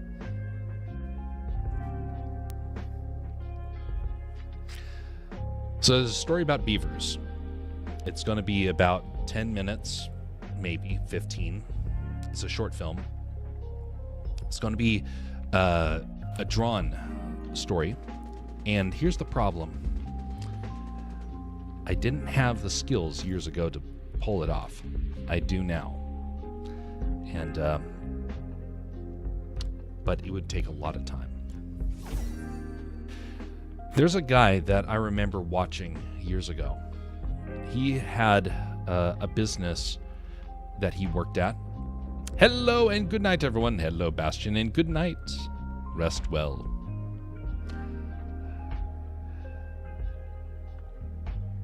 So if you were to, for example,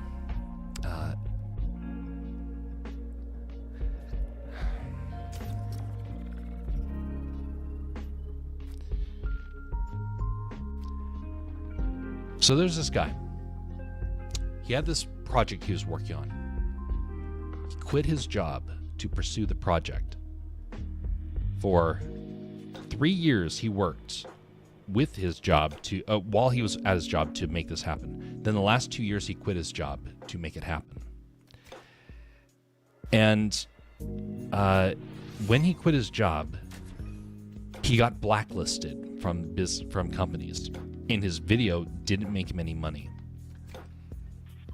So basically, it was one last hurrah, and suddenly he was unemployable. I have a very good benefit right now. I can be employed and still stream. Most people, they can't do that. I can be employed and still make a website and stories and a lot of other things that I look forward to sharing with you all very soon.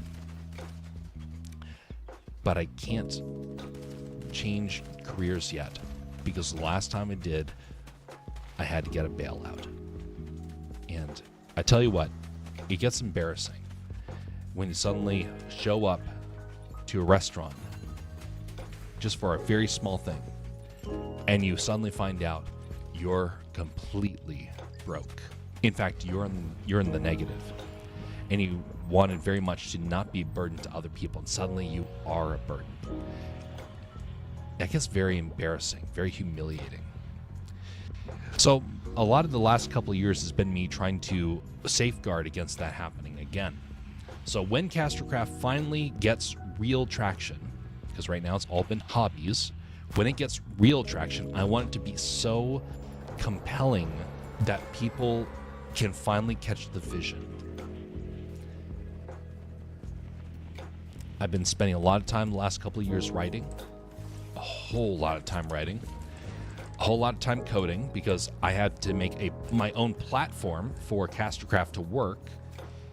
And this is what happens when someone comes along and says you can't do something, and they try and discourage you. And then you're like, okay, fine, I'll learn it myself. I had a lot of people I could have done business plans with, and nobody wanted to do it. And that was the thing I spent the last couple of years learning the hard way. some people have friends right off the bat that they can work with, make these things become a reality. I didn't have that. And I was given a harder road to journey along. And it's not a bad road to journey along. It's just harder. And maybe it was for a very specific reason. Maybe it's so that the ideas could grow in secrecy, so that one day they can come out and people can, be wowed by it. I don't know. But I've not put forth any other story other than Pharaoh and the Smith that carries the kind of the impact of the tales I want to tell. The beaver story has a lot of potential. But there's another one that is in the works. Besides Milo, Milo also has a lot of potential. But there's another story. And this is the one that I've been keeping very, very close to the chest. I've been keeping it to the chest for about 6-7 years at this point. And that one is going to be the one where I hope and pray that people get a chance to really delve deep into it. I won't even mention about what the genre is, because it tells too much. Because it's a genre that so far I've not seen people really lean into. Yes, they have touched it, but they've not leaned into it like hardcore. And that story is in 4 parts. And it has to kind of come out all at once. I was writing on that actually just earlier today. Having a lot of fun with it. I have a dream of being a plumber and working for Dad's business. That's an honorable thing. That's indeed a very honorable thing. Some people, my generation was criticized of that. We were told that's like dishonorable. And you know what? Most of the people in my generation are lonely, frustrated, and wishing that they could go back and do like a trade. I think you'll probably do well with that. You'll also survive the AI apocalypse a lot better than the rest of us. Hope you get your dreams. I'll pray for you. Much appreciated. Prayer is the most important thing that people can give. Not buying, not donations. It's prayer. Because if God is for you, who can be against you?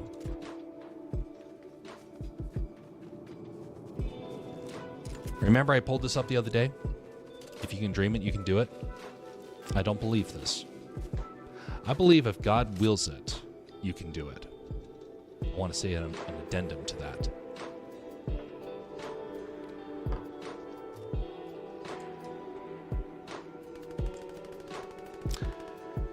But in the meantime,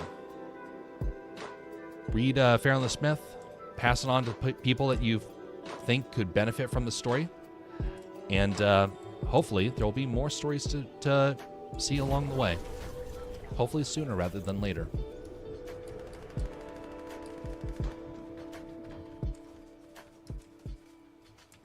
I need to update that book page though, because it is so finicky. We all need God, absolutely. Gotta mit una? Mit una? I don't think I know that term there, West. How can you read it? Well, I shall link it here. Gotta go to Castercraft, yes. It's on the homepage. Look for the piece of metal. That is a very heartfelt story that took me a long time to write. It literally took me an hour per sentence to write. You can find it right here on the homepage. So if you scroll down here, you'll see right there, Pharaoh and the Smith. And like I said earlier, this is a bit of a glitched out system, so the reading is a little finicky. I apologize. I have a better system coming along, and that will be implemented sometime within the next 2 weeks. but I've not touched this yet because, yeah, not much to do with that just yet. But anyway, you can also do things like click on this little coffee cup if you want to hear like sound effects. Anyway, this whole page is going to get updated, and I'm going to update the mobile version because the mobile version is a bit bugged. Oh, look at that. I got eliminated.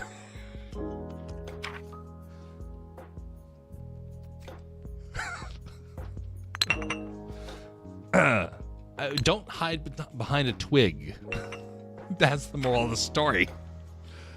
God is with us in German. Ah, yes. Gott mit uns.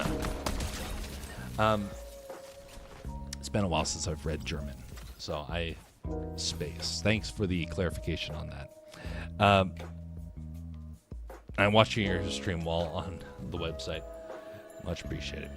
It's about a 45-minute read, 45 minutes. So last couple of people at Reddit said that they had to take breaks just because there's a lot there, and I didn't realize that. But anyway, there's an audio version that's going to be coming later on this summer because I had enough people request it.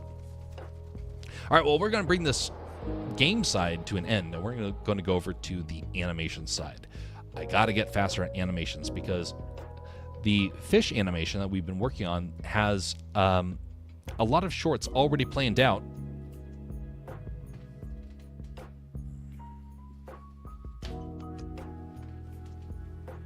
This box right here is full of short animations. And they're not like super long. It's a really big box for probably about 300 drawings or whatnot. But this is all the storyboards for the upcoming shorts. It's one of the reasons why we're going to be switching over to 2D drawn shorts in the future, because I'm finding out that I'm getting much faster at the drawing side than I am the 3D side. All right.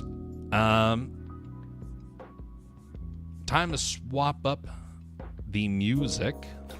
Pull up Stream Radio. And let us play some Daytime Skyrim.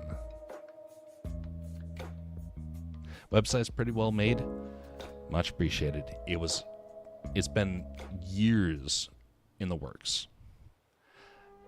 And everything that you see there is all with the goal of future implementation of some of these things. And so there's some really neat features that I hope to bring to it one day. We'll wait and see what happens.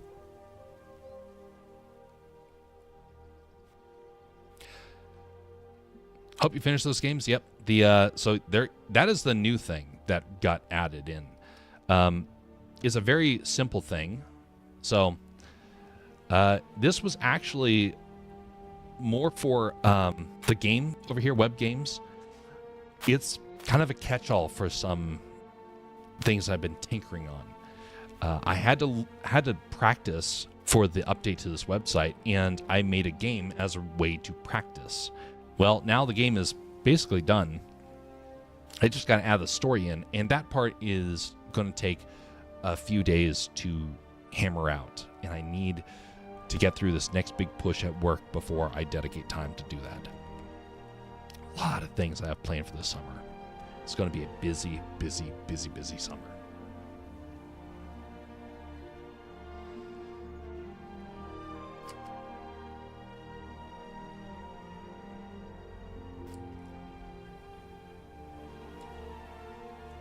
All right, we're going to start implementing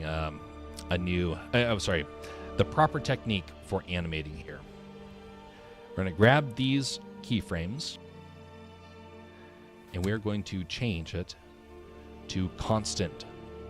So when we do this, it's going to be glitchy, and that is actually better because that actually helps us to more wisely start to piece together this animation. Because I was realizing earlier today, I was like, why is the animation taking so long?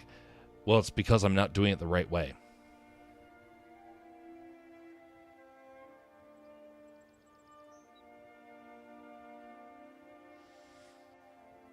You got this? Well, much appreciated for the vote of confidence. And I'm beginning to think I'm beginning to think that the turnaround is probably coming soon. We'll see. We will see. Wait a minute. What's that Streambot coming around here? Get out of here, Streambot. Beat it. We don't want your streamboo.com.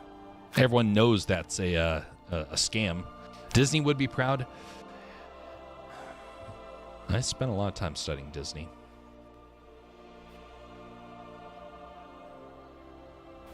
I wish very much I could have met him. I wish I could have met Lasseter back in the early days of Pixar. Wish I could have met George Lucas. I was not able to meet him. None of them. There was a manager at Disney who reached out to me when I was leaving the park, and he said, "We want to bring you on board. But to do so, I would have to sacrifice the ability to get into media." See, I have a very strong belief that I'm supposed to be in media. And so back in high school, I started realizing, I feel called to this. It's about as much of a calling as I could have felt. And so I went to college, and I stayed with media. And my professor, who warned me, don't go down this path, I came to graduation day, and he was like, "You stayed with this." Huh. He just walked on. It was like, 5 years you've seen me, and you're like, oh, wow, this guy actually meant what he said he was going to do. It's kind of funny to actually think about. That there was people that there's always going to be people along the way that are there to discourage you. And if you're faithful and are doing this for the right reasons, it doesn't matter who's discouraging you. You get a chance to not brag to them. You get a chance to show others what God is capable of by taking something that they don't see a future in and proving that God can make anything happen.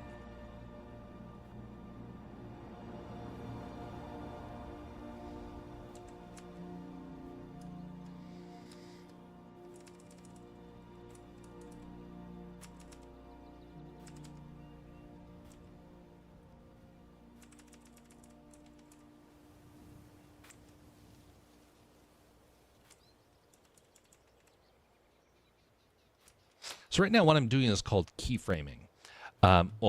Blocking is more like it, but it's a version of keyframing that I learned about recently. It's a really neat feature, actually.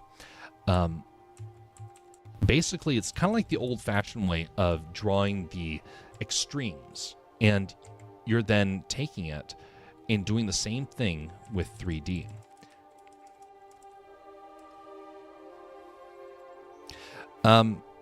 Meanwhile, you peacefully drawing art.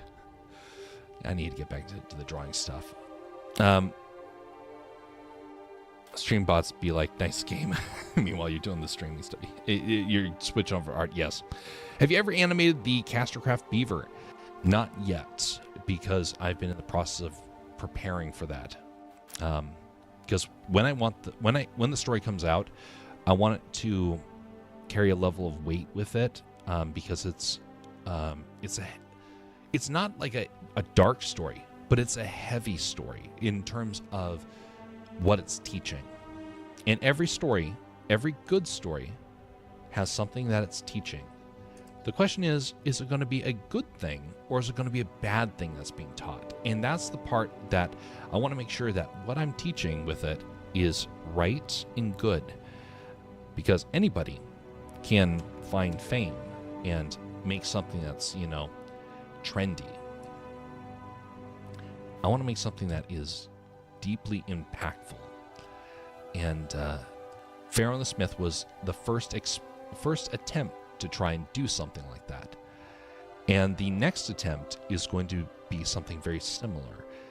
This last year has been the year of trying to make some of these things come about.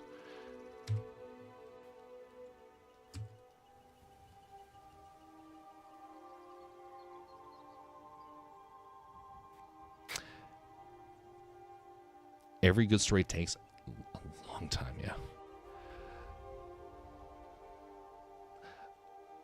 The best way to get kind of a snapshot of good storytelling is to go to the Dad Man stream and watch the story discussion I have with him. I shared it on social media the other week, but it is so important to understand good storytelling, because so many people have stories, and a lot of people think that they have good stories. But the question is, do they have meaningful stories? Because everyone's, oh great, specialized in promoting Twitch channels. Nope, get out of here. Ban.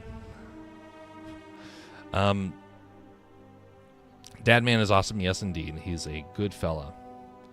Hopefully he's having fun playing with Bigfoot out there.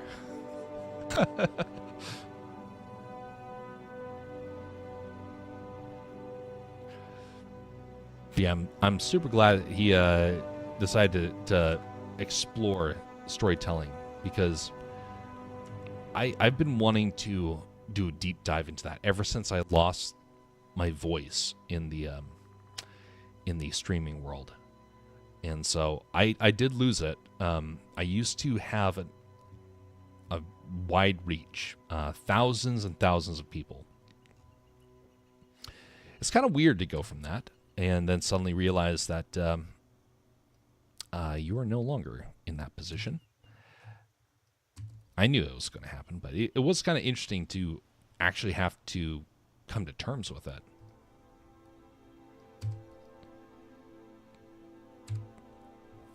Just talked to him. No Bigfoot sightings as of yet. What do you call this fish? I'm debating that. So, the short that's coming up, he's nameless right now. There's a short that I'm getting prepared to make. Once this one is done, it's a very, very short one, and it's very similar to this, but this next story will have the actual, like, deep meaning behind it. Well, deeper meaning. This one right here is just catch the food that's going past. The other one has legitimate story that's going to be taking place, and it's going to be comical and maybe help inform some people of some things that maybe they've forgotten about. That's the goal. So this fish is my way of kind of doing something similar to Bob and Larry. It's simple, it's easy for me to animate, and it was a quick one to just throw out there in 3D. But the one I really want to tell is the beaver one. The beaver one is where if I had I need like a solid 3 months to make this thing. Like, all I did was 3 months working on the beaver animation. I could make it happen. I don't have 3 months worth of income to make that happen without sabotaging my current job. That's why I can't do that. But I do have the story. I got to refine it a little bit, but it's basically there. And I actually have, like, there's going to be like a piece of music also that's going to be tied to it. I've been tinkering with trying to figure out the music side of stuff and whatnot in preparation for it. So yeah, there's a lot of cool stuff that I'm trying to get to happen, and maybe one day, like I said earlier, it will actually come about. But we are within spitting distance of a lot of these things. When I went to Hawaii, I swam with the rainbow fish. Ooh, colorful. Tried to post the channel link, but no wrench. YouTube auto nukes the post. Oh no. Well, you know what we can do here, because technically, the West Kegel should technically have himself a wrench, and I have not done something on the YouTube side in forever, so it will take a moment. I used to have oh god, that was close. I used to have all sorts of people that were like able to help out with this, but now it's just me here. So you are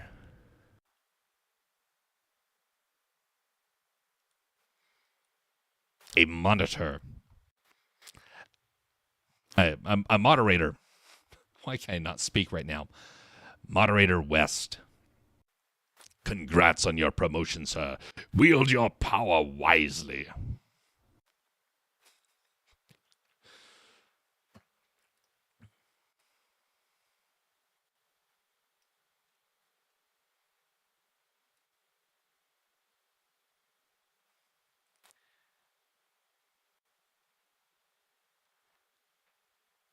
So you'll notice with this animation that it's kind of jittery at first. And the concept behind this, and this is not something that you're going to see a lot of animators talk about. I found out about this by paying $80 for a course that I didn't need just to learn this one thing. It's really cool, actually. So I'm going to pass this on right now because I hate when people gatekeep. So we're going to mention what goes on here. So right now, what we have added is a bunch of constant keyframes, and the only one that's not doing that is the eyeballs. But we're not paying attention to that. West moderator is a big job. Make them proud. Ban all the bots. Well, thankfully, most of the bots are just on the Twitch side, but indeed. Now, this also gives him the ability to post things whenever he needs it. So by doing this, now what I do is I go forward 2 frames, and then I move the keyframes in. This is a little finicky, and it won't look great to begin with, but it becomes so easy to refine later on. And this is the part that I completely forgot to start implementing because it's still a relatively new concept for me. I'm not good with this technique. And what happened here? There we go. I was like, why did the music die on me? Oof.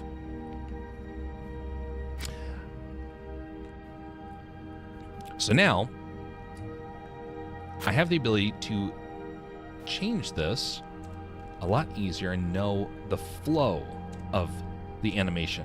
Then afterwards, we do the timing. $80 to find this out within a 5-minute span of the video. $80 to find that out. What nonsense, but a good waste of money because now I know the secret. And now I can pass on that secret to other people that are interested in the industry. Keyframes are pretty hard. When I would make my edits, keyframes would agitate me. Cool, wasn't wrench hunting, but wanted to say why I didn't post the link. Well, now you have it. Technically, I needed to pass it on a while back because most of the people we're moderators have different time frames, and so, and you're a trusted fella. I don't have any concerns with you. You and I at least have a history, and that is the most important thing to me. A lot of people that used to have the wrench once upon a time, I did not have much of a history, and I lost an entire Discord channel because of that. So I haven't had anything really like that since. The only person who's really been my moderator has been Jess.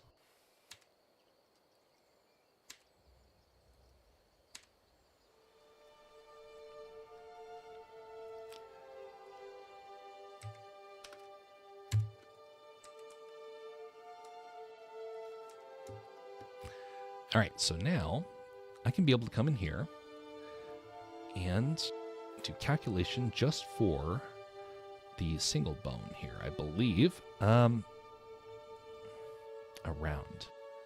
There we go.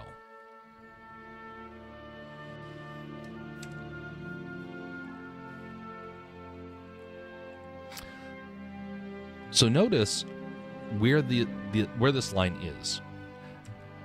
By working with this now, I can be able to start to figure out a good flow for the animation. This is like stop motion right now. This changed everything for me when I first started using it. And there's a couple times where I'm like, well, do I still need it? Yes, you always need to do this sort of technique. It's so very important. There we go, the storytelling, the loss of storytelling. The next one is coming up on the 10th, I believe. Yes, the 10th. It's going to be about Star Wars. And we're going to talk about what they could have done to actually make Darth Maul work. Dadman's going to cringe at it. Going to draw scales on the fish. Not on this one. This one, the fish has already been designed, and I'm not changing the rig for this animation. This is an old animation, and I don't want to reinvent the wheel just yet. He will be reinvented for the next animation, the one that I said that has like legitimate story behind it and like a deeper meaning. So now look at this line right here. This line is a little finicky. It's going all over the place. So why was that beneficial? Well, what we can do now is we come into our graph editor. We just blocked out this sequence of him floating into the right position. And then we come along here and we grab the X over here, and we are able to flatten it out. So that way we can basically figure out a generality of where this character needs to be. And then we can smooth it out like this. And this may seem like it's taken an extra step. And in a way it kind of is. But what this allows is for you to more quickly refine the position and then worry about perfection later on. It's like doing a rough sketch and then you go back and add the details. This is the digital equivalent of a rough sketch. Hey, Dadman, Darth Maul lives. Darth Maul is your favorite Sith. I'm so psyched for the show coming this next week. There's a lot of very interesting things with Disney Star Wars that you can cover. There's some... We're going to actually offer like a legitimate reason why Darth Maul could work. And we're also going to mention how Disney failed to do it correctly. I'm looking forward to it. Dadman's going to, like I said, Dadman's going to cringe at that part. But hopefully people find it interesting.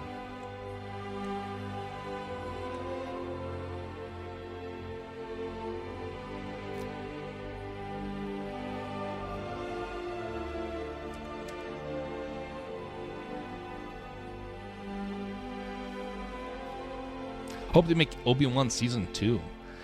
So, I got very frustrated when I saw that Disney made Obi-Wan because I had an idea for Obi-Wan. In fact, I was in the process of making a fan fiction of it. And where did I put that? Oh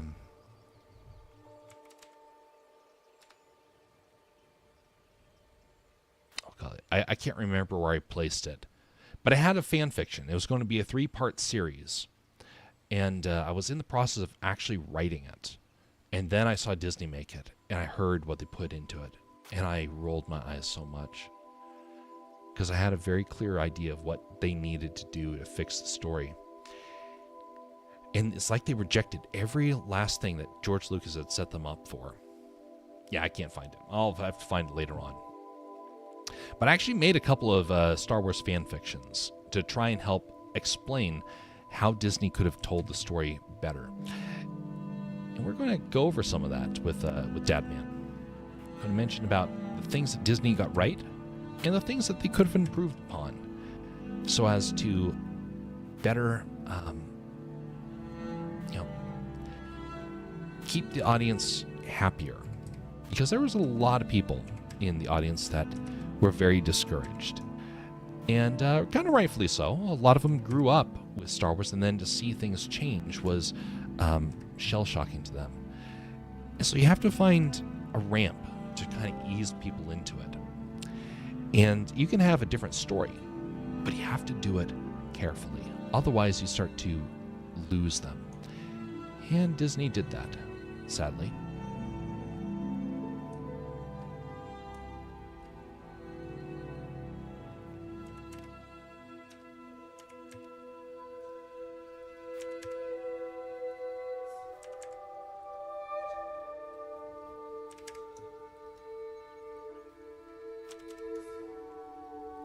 By the way, this step isn't necessary. I'm doing it just so I can experiment with something.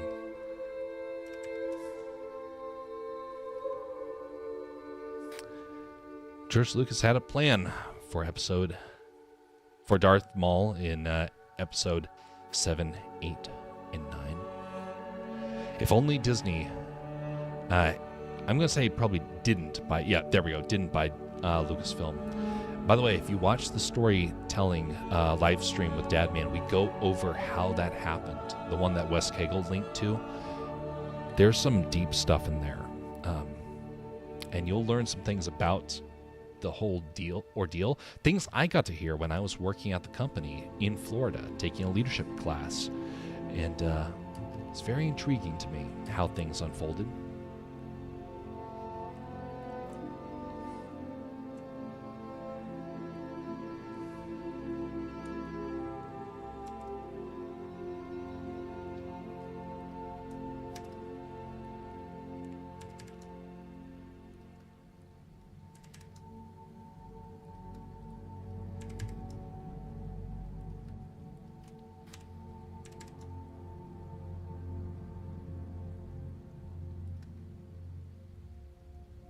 Gotta watch it.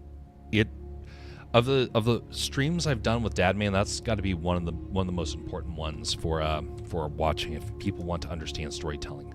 I've shared that one with a lot of people over the last couple of weeks. I don't know how many people have actually watched it, but of the stories that of the storytelling streams that you can hear, you're going to hear things there that most other channels will not touch. I'm glad that Dadman allowed us to explore that.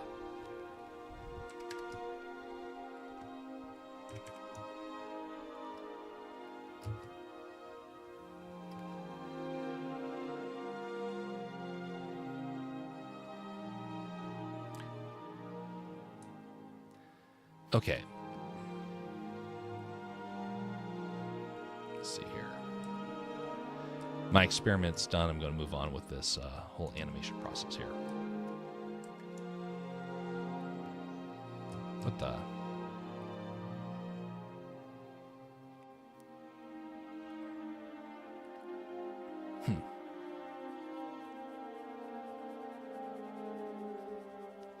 Did you ask Wes Cagle to join the voice call? I'm only on Discord right now, and so I don't have a way for him to join it, although he's always open for that sort of stuff. I used to have a couple of folks that would join me during these sorts of streams. It was basically the way to try and carry on conversations, and there's a guy by the name of Rolling Chairs. Good fella. I've not seen him in over a year now. Life got busy for him, and he's not been around. Another person we've had on quite a few times is Jess. Bastion's been on. Whole range of folks. But that's something where on the Discord I usually will get in and just kind of open it up. It becomes part of that open dialogue that people can have. So you got to get Discord, West. I know you're probably not a fan of that, but if you ever want to join in, you are open to do so.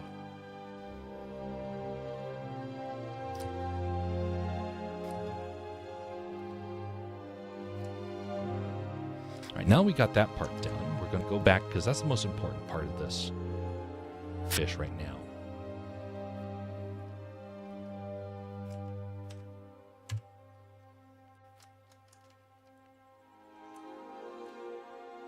Something's actually slight. Oh, there it is. It's like something is amiss with the rotation here. And that, ladies and gentlemen, is the problem point.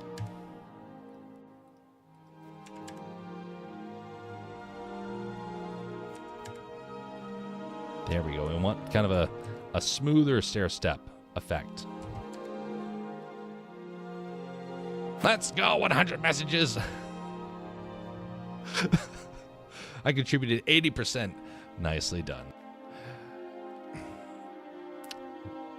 Yeah, the ability to get to 100 chats hasn't really been all that easy over the last couple of months. And it's because people's schedules change. And the number of people that have time for streaming has gone down quite a bit, which honestly... There's one thing I've been telling people ever since I started streaming, and I think a lot of people have taken the cue off of this, which is honestly for the best. I said, I don't want people to feel chained to a stream. By the way, that's because of what I learned with the YouTubers. I don't want people to feel chained to a stream. You're going to come, you're going to go, and you're always welcome around. But when you go, I want you first and foremost to embrace your local community. Embrace the real world first and foremost. Your neighbors, your friends, and your family. We've had a couple of people where they've actually stopped being around the stream because they now have family and friends to tend to.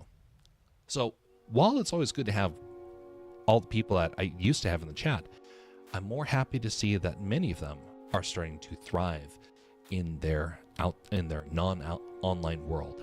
That's a good thing.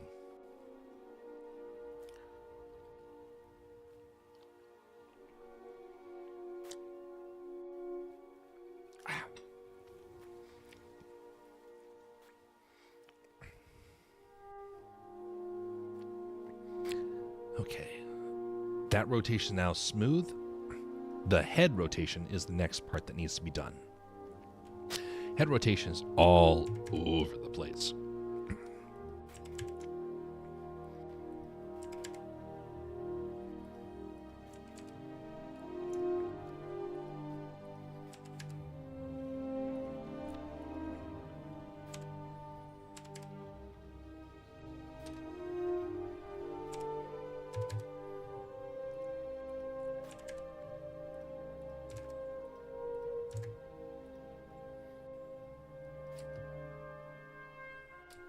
There, that was not much to try and make that smoother. So now, as we come over here, we need to do the same thing with the fins.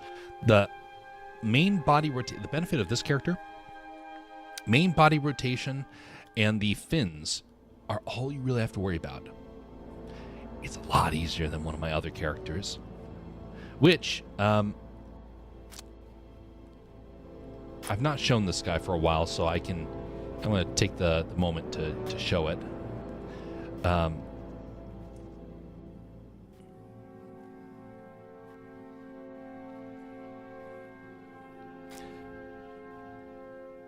Here we go. I believe this is the right one. Wait for the thumbnails to generate.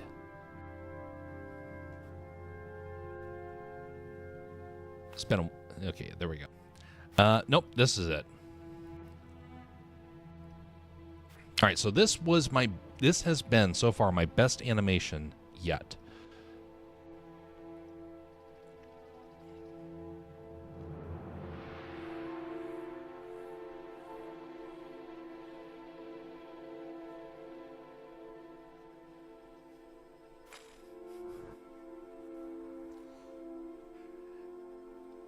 That did not take very long to animate. That took forever to model, because that was a complex rig. This fish is not nearly as complex, and that's the benefit of this character. Not that he's, really cool or fancy, but he's simple. Able to quickly be animated in a moment. So like right now, I want him to push off with his fin so he can rotate. So we're going to get the process of getting that rotation out there. Well, I have school tomorrow. Thank you for the chat and your stories. Good night, Jeff and West Kegel. Hopefully, if you stream tomorrow, I'll catch it very well. I don't know if we'll be online tomorrow because we're back to the work week, but I will try and give that a shot because there's a lot of things I'm trying to get squared away. And so tomorrow's probably, if we do stream, it'll be an animation stream only, and that'll probably be the case for the rest of the week. But anyway, rest well, Tato. See you next time, whenever that is. Hope your school goes well.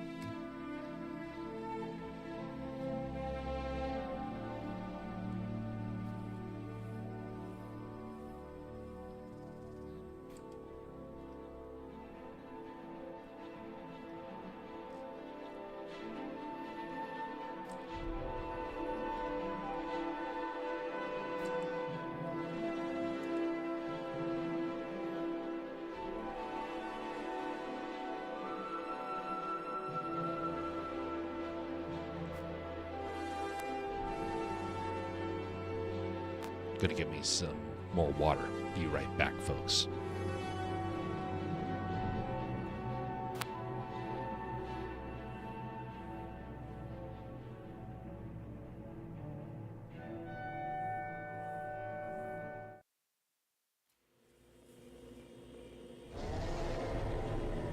Oh, do you hear it? That's the sound of the demon bear. See, some trappers claim to have seen this creature roaming across the mountains. Tall as a tree, and terrifying to behold. Come and hear my tale.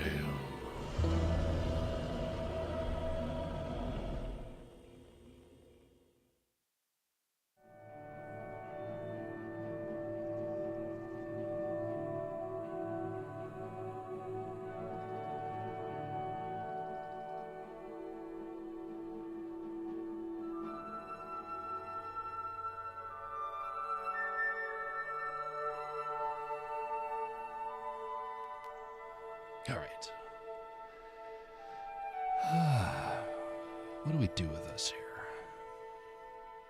Okay, so move it forward, and now it's going to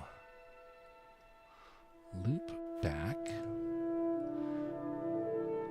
So as a fish does, it rotates and then pulls itself right there. That will be good. Then it comes out again.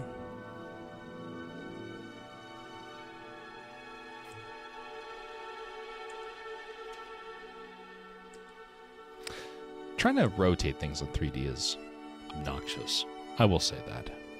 I wish rotating in 3D was easier. And there is a device for it. I just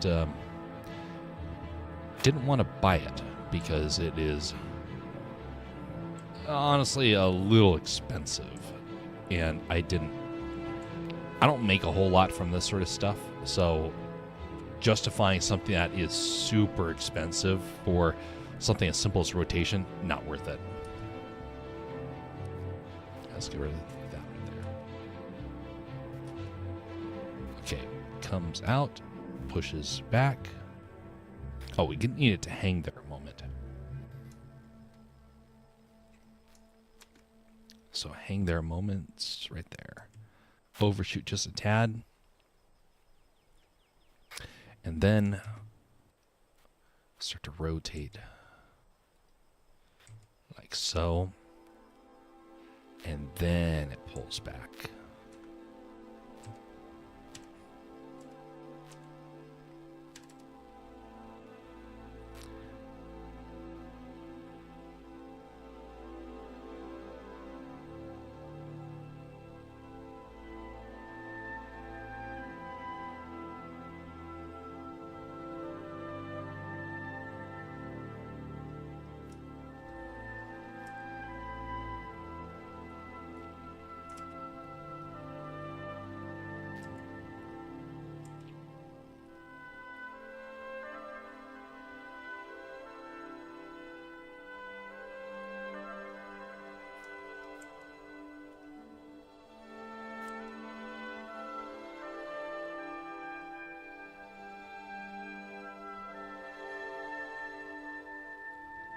I'm going to head out as well.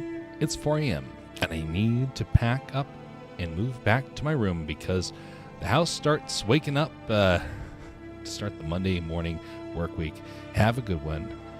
And as always, be well. Same to you, West. Hope you have a great Monday. See you next time.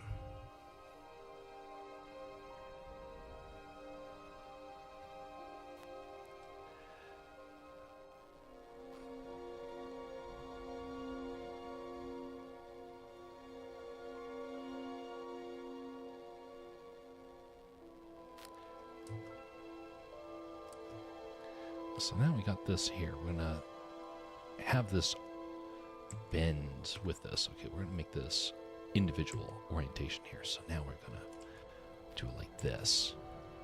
There we go. Bend it on back. Up, up, up. Wrong one. There we go. Bend it back. This one is not going to be that case. Whereas that one kind of comes out, and then that motion happens, and that one got rotated too much. There we go. Push on out, and then once it gets here, it starts to reverse course.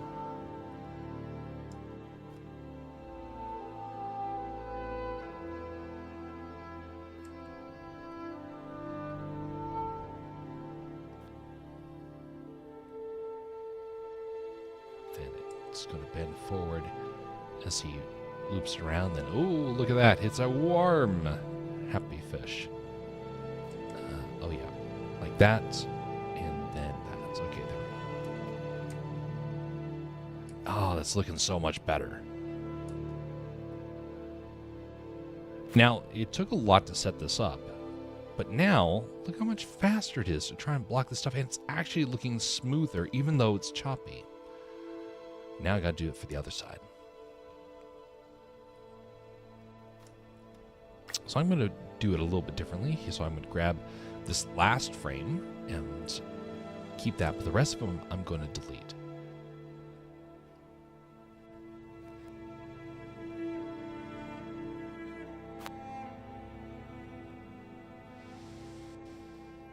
All right.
When I was trying to get familiar with animation, I saw, I was watching Saturday morning cartoons, and there's one moment when it suddenly all clicked, and I suddenly understood how the industry worked.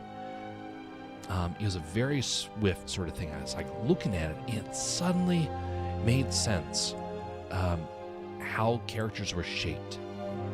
Because as the we paused it because it was we were overseas and we can't watch it, live. And so we paused the video that we were watching and realized what was going on. Well, I realized what was going on. It was fascinating to me to see that.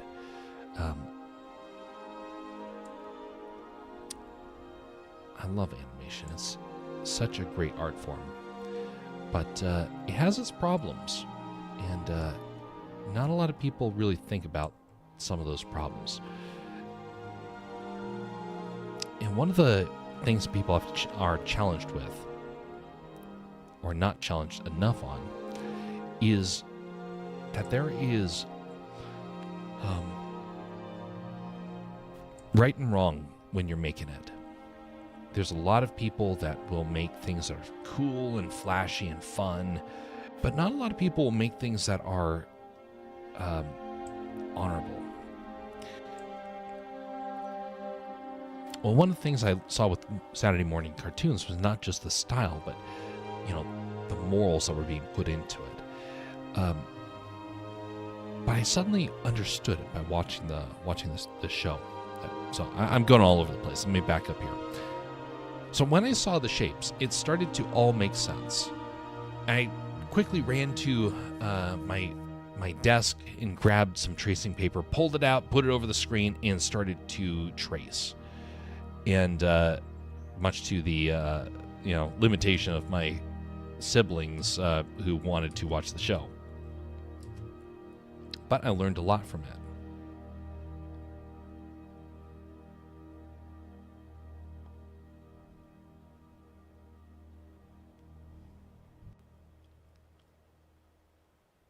That's a lot of flapping around his fins, but that could be beneficial, actually.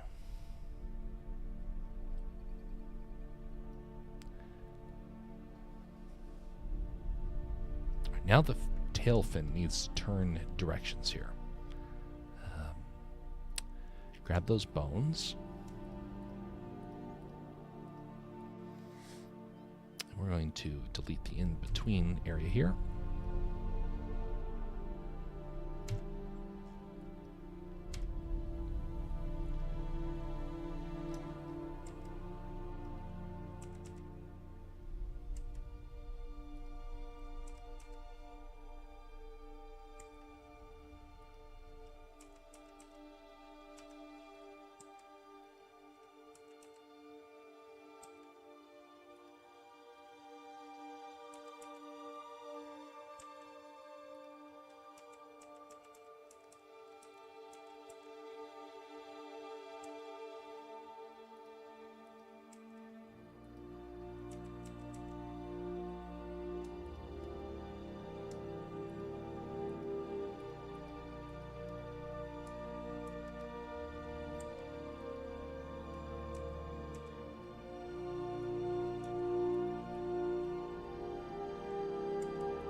Couldn't really sleep.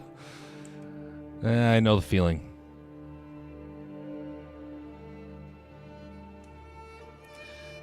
I have a heck of a time trying to sleep. It takes me a good solid hour to fall asleep, even today.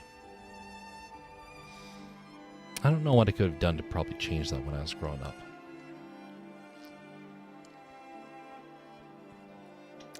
Well, a lot of people come along here and they fall asleep just by listening. So we will maintain a soothing sound, and you will be able to dream about fulfilling projects and starts doing crafty things and whatnot, and the art of storytelling, and it will drift into your sleep and your dreams, and you will imagine that you are on a film set getting to correct the nonsense that is taking place in Hollywood. Okay, maybe not.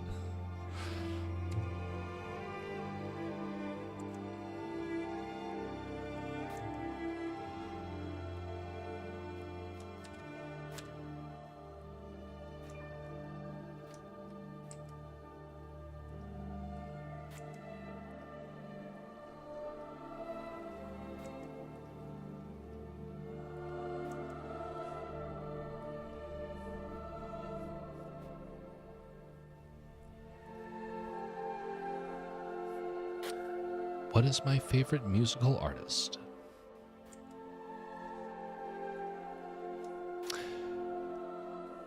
My favorite type of music out there is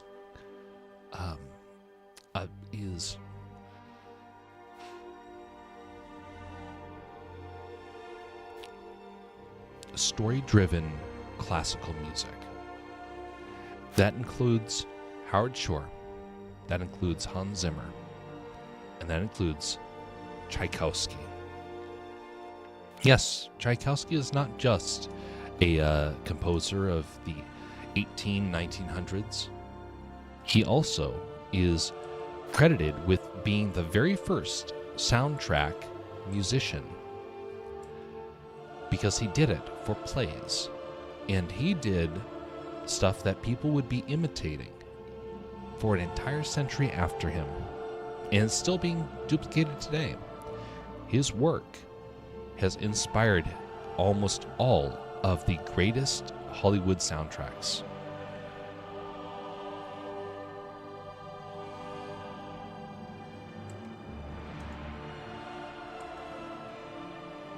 What is your type of music that you enjoy?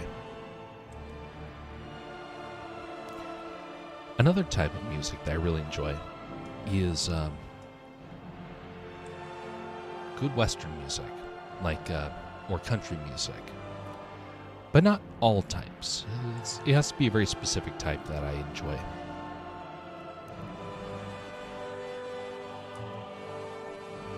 Oh, that looks so much smoother.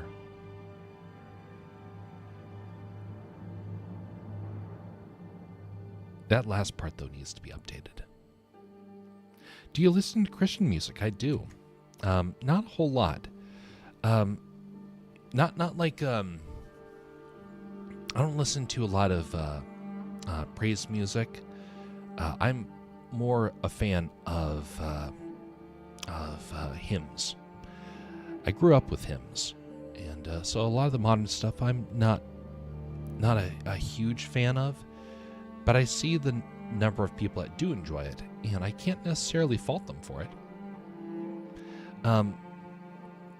I used to have a lot of people at college who were like really big into that stuff, and they could cite off all the musicians in an instant.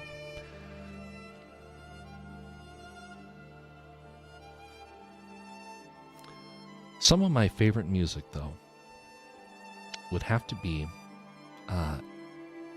ironically enough, VeggieTales. VeggieTales did something really incredible with their music, because it carried meaning, and it was funny, and it was enjoyable, and it's melodious.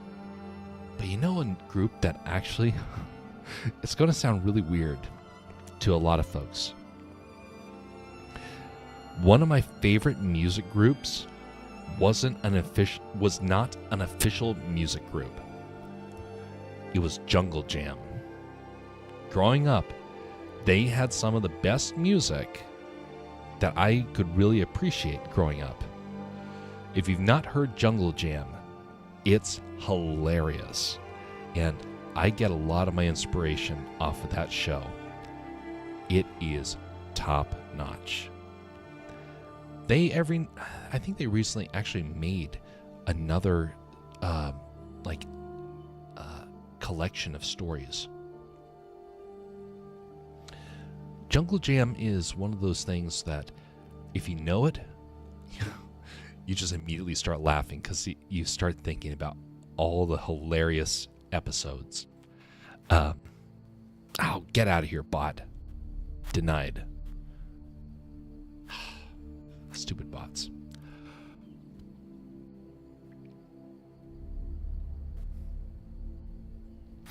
So while I didn't listen to a lot of the music growing up, outside of stuff like that, I did listen to a lot of stories. And there was a couple ones I really, really enjoyed. Jungle Jam being among them, and Adventures in Odyssey being the other. Adventures in Odyssey, great shows. Very good stories.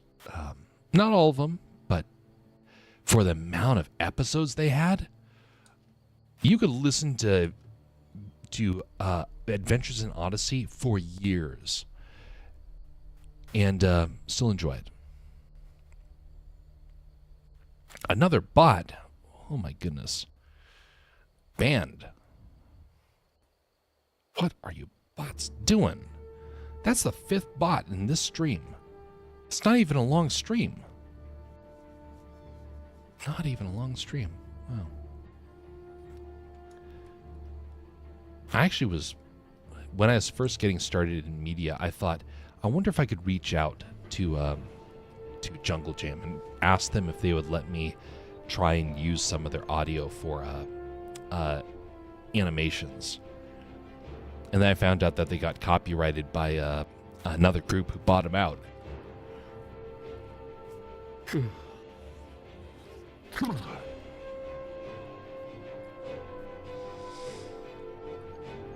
But both of those are radio shows. And when you're traveling cross country as much as my family was, radio shows become really, really handy. A good way to stay up to date on all the different, plot lines. Not have to worry about bringing along a lot of media gear with you.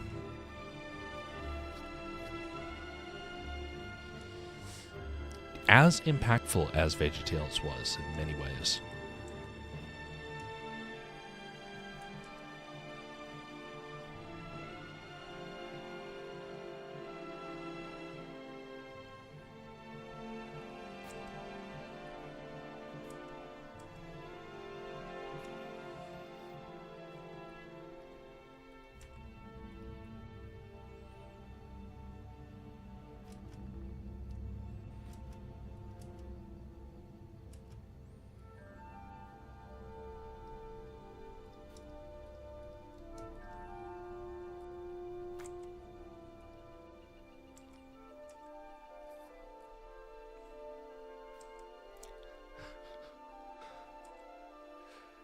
Oh, golly.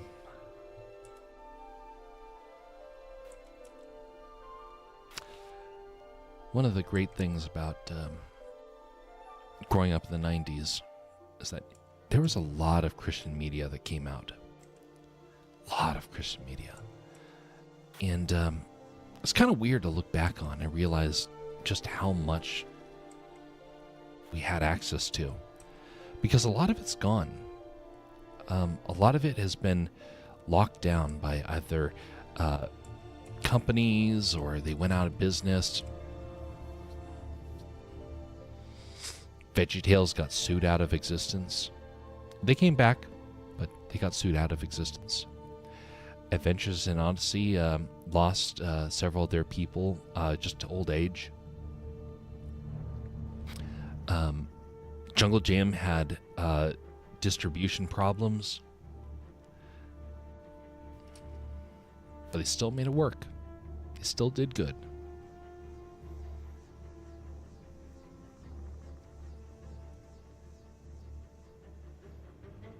And it's commendable, all that work that they pulled off.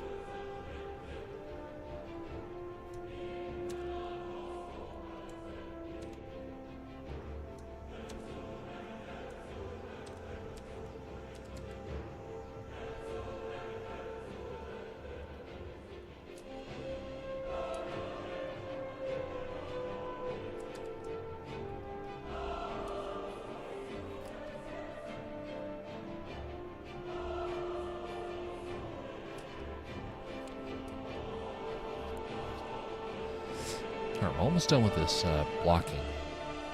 And then when we...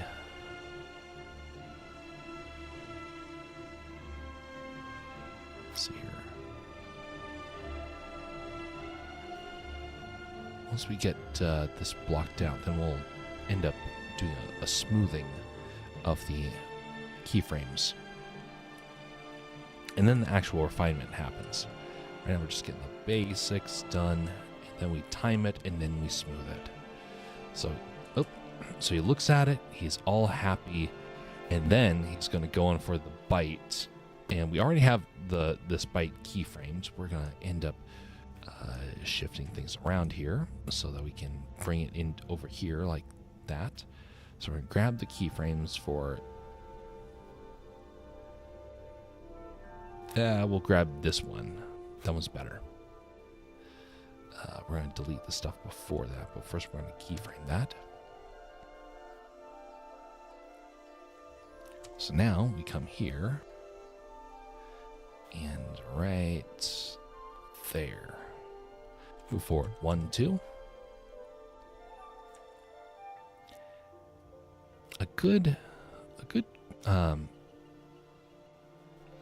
There was a guy that I knew who was trying to make a band years ago. He did good music when he was in the church band, but then he tried making his own music. And that's when I realized some people know how to play the instrument. Others know how to write the music that the instrument's supposed to make, because he did not have any skill when it came to writing music. I have no ability to play music. I like to think I have the ability to write lyrics, but I don't know how to write music. I don't know how to play music. Not yet. But this guy did not know how to do that. So his big claim to fame was a song about a road-killed armadillo. I have no idea what the song was like. He never shared it with me. But apparently he went around the local area playing it live at several different locations. Like going to coffee shops or whatnot and playing it at their open mic sort of stuff. And some people apparently really, really liked it. And so they made an album with this being part of it. But the album didn't stay up for very long. They ended up closing it down pretty quickly. Because I think they found out that you have to pay for that stuff. It's pretty easy when you don't have to pay. But the moment you have to pay, you lose motivation. By the way, that's one of the reasons why stream radio exists. I'm going to take a brief moment for some promotion of this. Oh, great. I need to change the caption because it shouldn't reset that fast. Okay.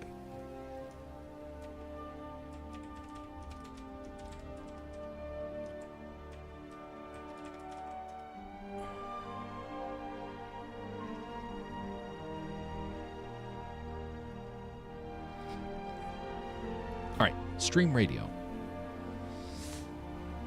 This, I need to fix the background. There's some glitches here. All right, there we go. This is for a bigger screen. I made it for HD screens. Bigger screens it struggles with, and this is a bigger screen.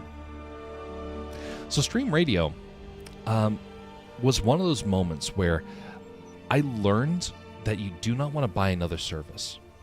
And part of it is because if you want to play a sound effect or change music, they were charging a lot. And it kind of made it pointless to try and use. And so I was like, okay, I can spend $100 a year basically to have this, or I can make it my own and never have to worry about it again. I hope to do this, to be streaming for years to come. So to make my own tool made sense.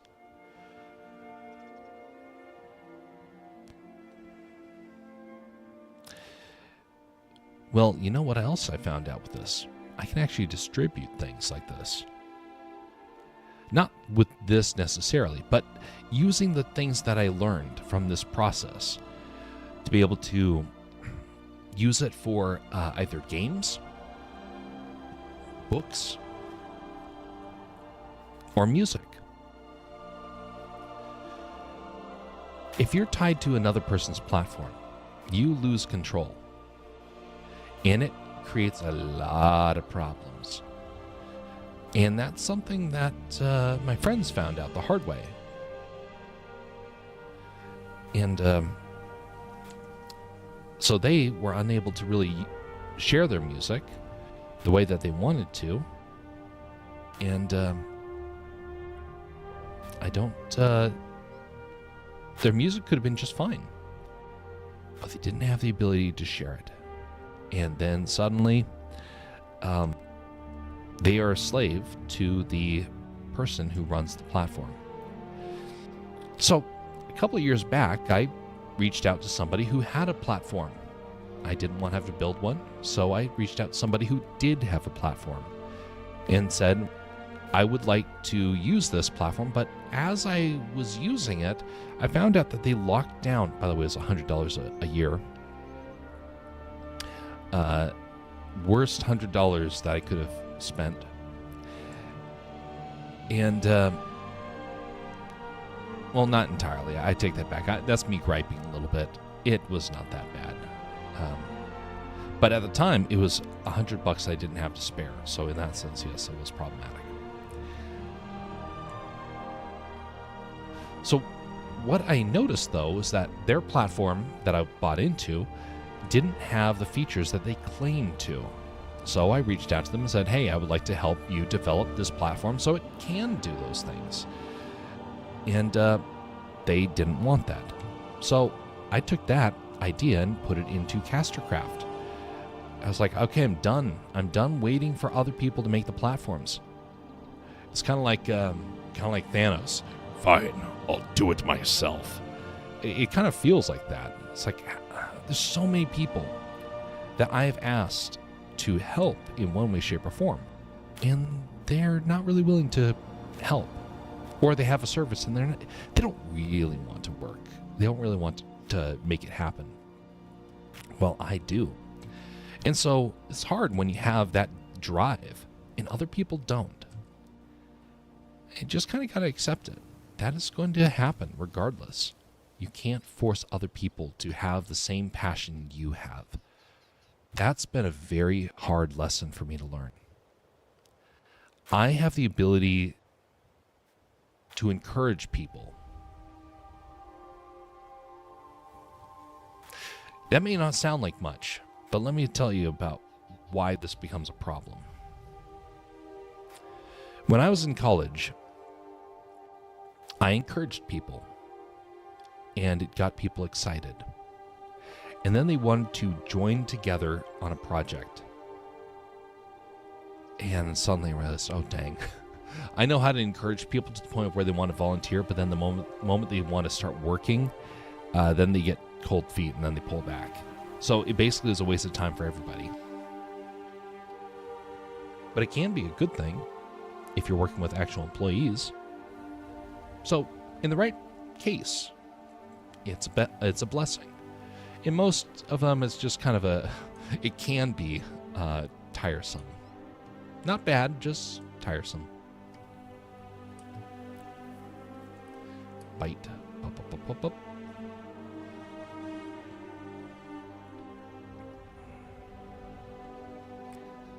Okay, let's grab the eyes now.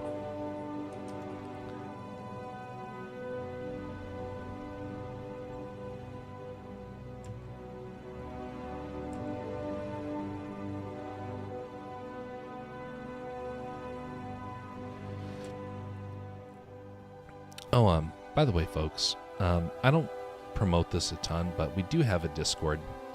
It's not like a hop in Discord, but it is an area where it is easier to collaborate with people on stuff. So if anybody ever wants to use that, it does exist. If you have trouble trying to reach it, mention it. But I know it's not super important for right now. But I keep forgetting to mention it.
So just looking up.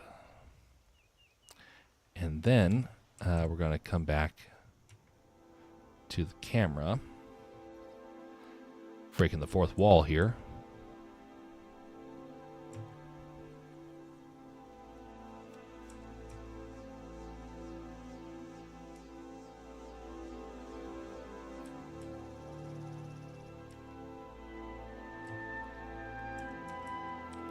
Okay, and that is the end of that shot. It's actually a lot more progress than I thought I was going to be able to make. I mean, it's not refined or anything, but this is actually really good right now.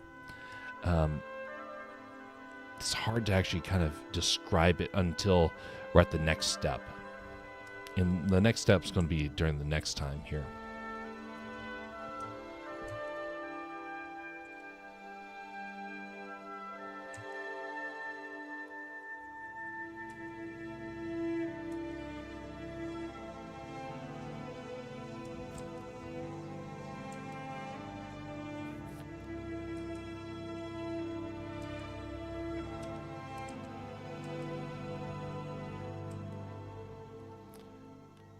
I'm going to have to go to bed here in just a second. So we're going to be calling this stream here.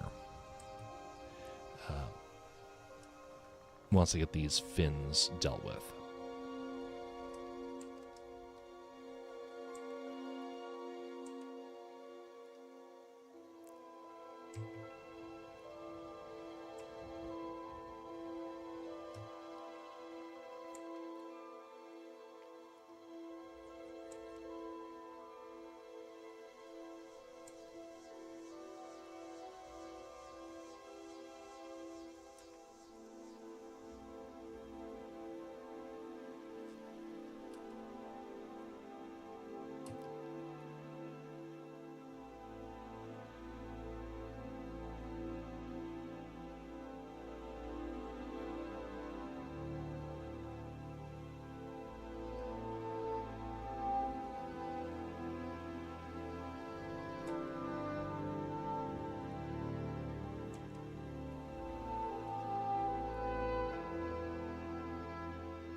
So now, that is good enough for this evening. That is actually a lot of progress. I need more days where it's like that. This much progress needs to happen.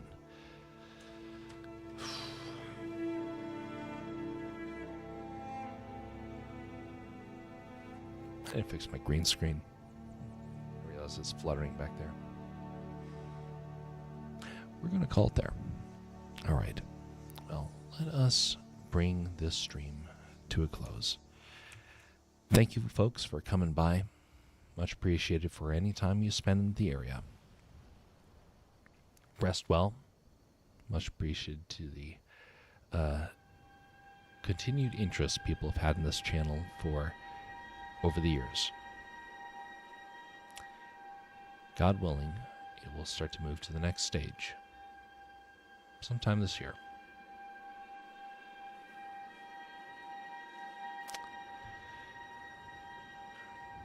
Until next time, folks, have a very pleasant evening and morning. Be civil to one another. And we'll see you next time, whenever that is. Until then, folks, have a very pleasant evening.